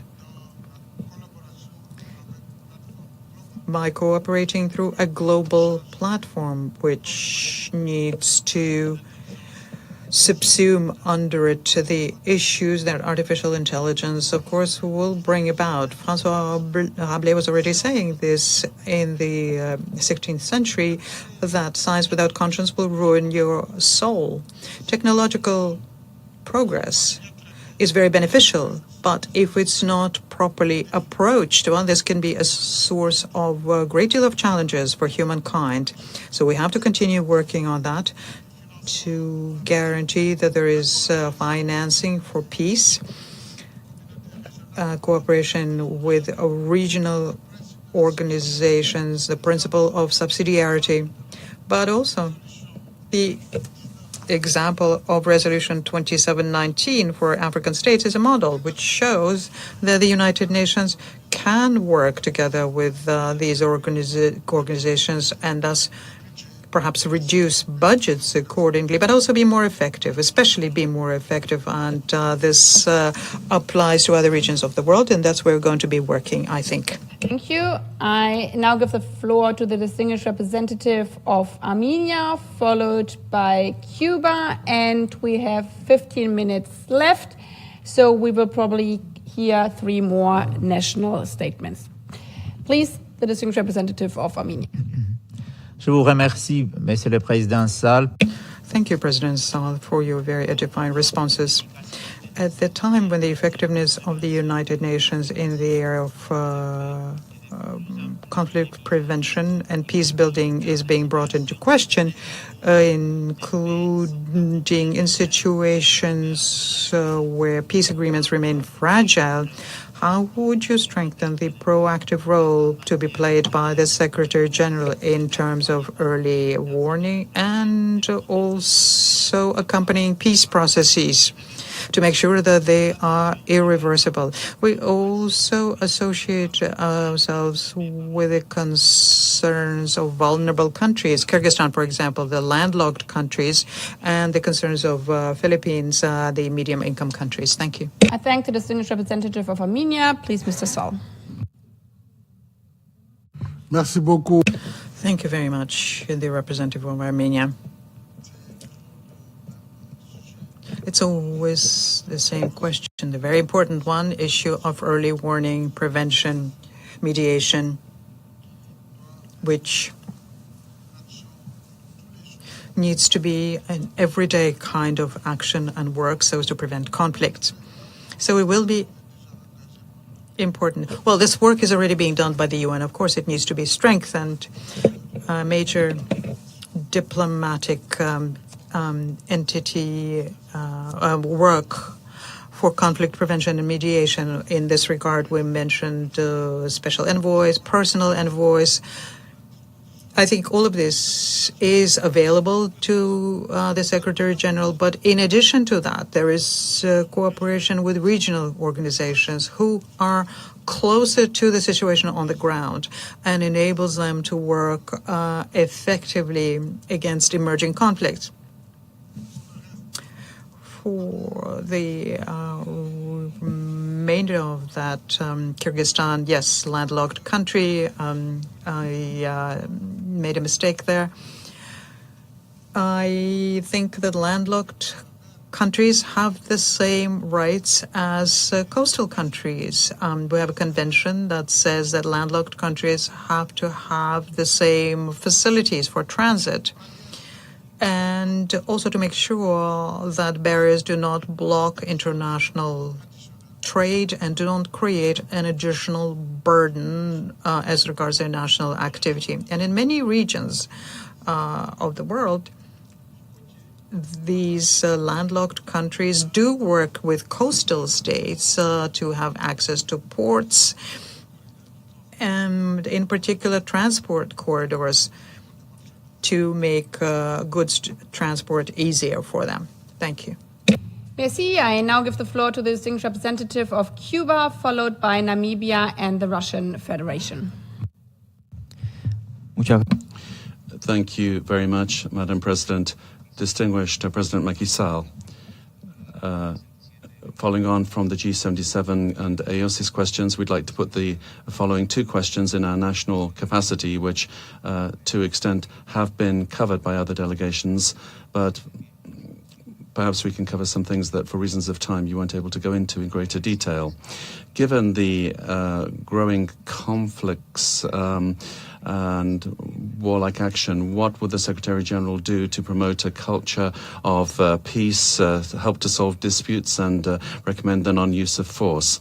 How can you guarantee that there will be consideration of human rights in the United Nations that will be universal, impartial, non-selective, and free of politicization or double standards or political influence? Thank you. Thank the distinguished representative of Cuba. Please, Mr. Saul. Merci beaucoup. Thank you very much, distinguished representative of Cuba. Thank you for your question. On the defense of human rights, I think I did talk about that. We need to strengthen the means we have for this kind of work and also to avoid the double standard. I think I've already mentioned that as well. And this has to be the permanent kind of behavior on the part of the organization. We have to constantly be there to make sure that the human rights are defended in those countries where it is violated. And to get back to the issue put by Cote d'Ivoire, I think on the Esselvini consensus, the African request was to have 2 permanent seats with a veto, right, and 2 additional non-permanent seats. So just to make sure that I correctly reflect the African position, to show that this issue is on the table. I now give the floor to the distinguished representative of Namibia. Thank you, Madam President. Master Sall, in September 2024, world leaders adopted the most wide-ranging international agreement in many years, namely the Pact for the Future, a notable agreement that has reinvigorated the multilateral system and has given direction in a number of important global multilateral thematic issues. Yet, your vision statement is silent on this major international commitment. My questions are as follows. What is your vision to implementing the Pact for the Future, and how best can the Secretariat support Member States in its implementation ahead of 2028 review of the Pact, particularly the reform of the international financial architecture, which is at the core of denying the much-needed funding for development? 2, in the Pact for the Future, world leaders agreed that Africa should be treated as with a priority and a special case as far as the reform of the Security Council is concerned. The question is, what is your understanding of this unique decision taken by Member States, and how would your office support its implementation? And 3, what would you do differently from the current SG in response to today's geopolitical conflicts? I thank you. I thank the distinguished representative of Namibia. Please, Mr. Saul. Merci beaucoup. Thank you very much. Thank you, Representative of Namibia. For the Pact for the Future, just mentioned earlier, it's an important roadmap, an ambitious one, which was adopted by General Assembly in September 2024, which showed very clearly the importance of promoting multilateralism when faced with the challenges of the 21st century. And of course, there are clear actions indicated there. In particular, you mentioned the issue of financing for development. Also, youth issues. We have to also emphasize peace and security, sustainable development. This brings us back to climate action, the reform of global governance, which takes us to the reform of international financial architecture, and the digital issues, all the while reaffirming the importance of international law. So the Pact for the Future provides us with an opportunity to restore trust amongst nations and revitalize our collective action. And We will implement this common action, common work, which was voted upon by the General Assembly. It's the will of the General Assembly. So we put all of our will into the Pact of the Future. Now, on the priorities, of course, Africa is a priority when it comes to financing for development, security, fighting terrorism, etc. But Africa also has possibilities and opportunities that it provides. For example, critical minerals. It has environmental transition there. It also has a role to play, and it will need to put forth its resources and create a value added and jobs. And I think the Pact for the Future should enable us to move in the right direction. Now, what would I do differently compared to the current Secretary General? First of all, I would pay tribute to Mr. Antonio Guterres. I think he has done everything he could. I think he was in a very difficult time and situation. And I would be too, but this is not a discouragement. This would mean that I have to work together with member states to move our agenda forward and always have a dialogue with them. Thank you. I now give the floor to the distinguished representative of the Russian Federation, followed as the last speaker by Djibouti. Madam President, the Russian Federation is of the view that we need to select the most worthy candidate in line with the highest standards of professionalism, competency, and commitment to the principles of the Charter as they are all interlinked. Take into account the earlier questions. Let me limit myself to the following. First, Mr. Macky Sall,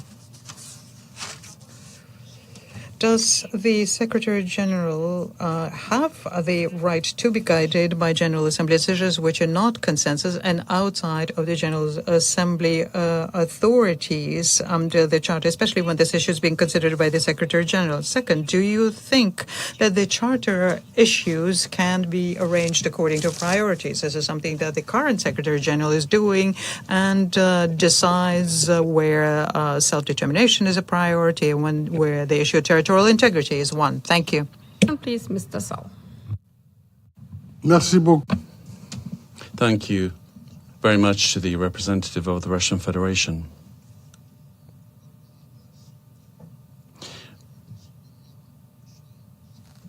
Well, I won't say anything with regard to the norms pertaining to the choice of the Secretary General. Let me move on to your first question. The Secretary General must base himself on the decisions of the General Assembly, which are not always consensual. Well, there are two kinds of UN resolutions. There are binding resolutions voted upon by the Security Council on matters submitted to them, particularly issues of peace and security. And we also have resolutions of the General Assembly, which sometimes are not binding in nature, and where we need to assess their relevance and see what solutions we can provide. As I said just now, there are more than 40,000 resolutions that have been passed, and only 4,000 of those have been implemented. So overall, member states and the Secretariat need to think about the changes in the working methods. When it comes to certain areas, do we want to make more progress with the General Assembly and on matters related to peace and security, which are the remit of the Security Council, to ensure that those subjects are dealt with properly? And how can we encourage the P5 in particular to drive forward this agenda? That's, I think, what I would do. I would always respect the Charter, and I would take a fair position with regard to all members of the General Assembly, particularly members of the Security Council and the P5. Thank you. I now give the floor to the distinguished representative of Djibouti as the last speaker of these interactive dialogues. Please, you have the floor. Thank you very much, Madam President, for the last 2 days. I would also like to thank President Macky Sall for his presentation. Mr. President, at a time of worsening debt crisis, declining official development assistance, and insufficient climate change, how do you really intend to advocate for a fundamental reform of the international financial architecture and response to the reality and priorities of developing countries, including LDCs, particularly in Africa? Je vous remercie. Merci. Please, Mr. Sall. Merci beaucoup. Thank you very much to the representative of Djibouti. I spoke about 40,000 mandates just now, resolutions.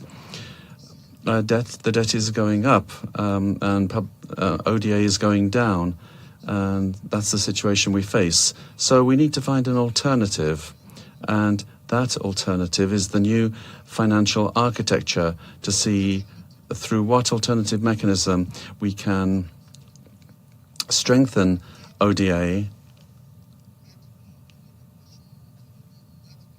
and also give support to private sector funding with relevant guarantees.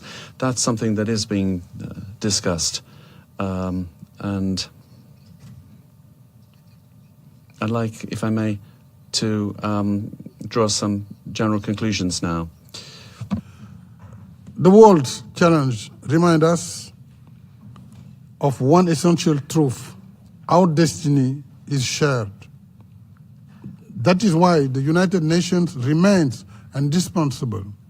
It was created because no nation can face today's challenge alone. 80 years on, that truth still holds. In a divided world, we must rebuild trust and the will to act together. It is in this service of that shared destiny that I seek to serve the United Nations, and I thank you, Madam President. I thank you.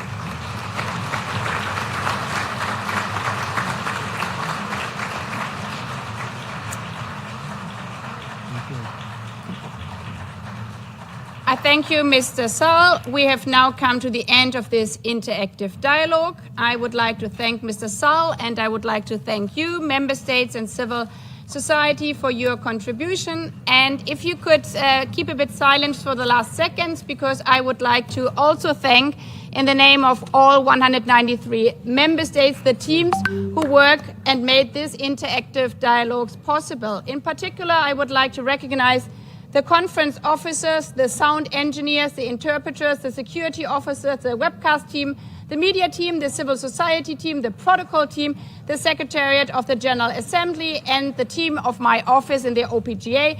Thank you very much for this joint effort, being better together, and also to your individual contributions we saw today. They are highly appreciated. I wish you all a good evening. The meeting is adjourned. I thank you.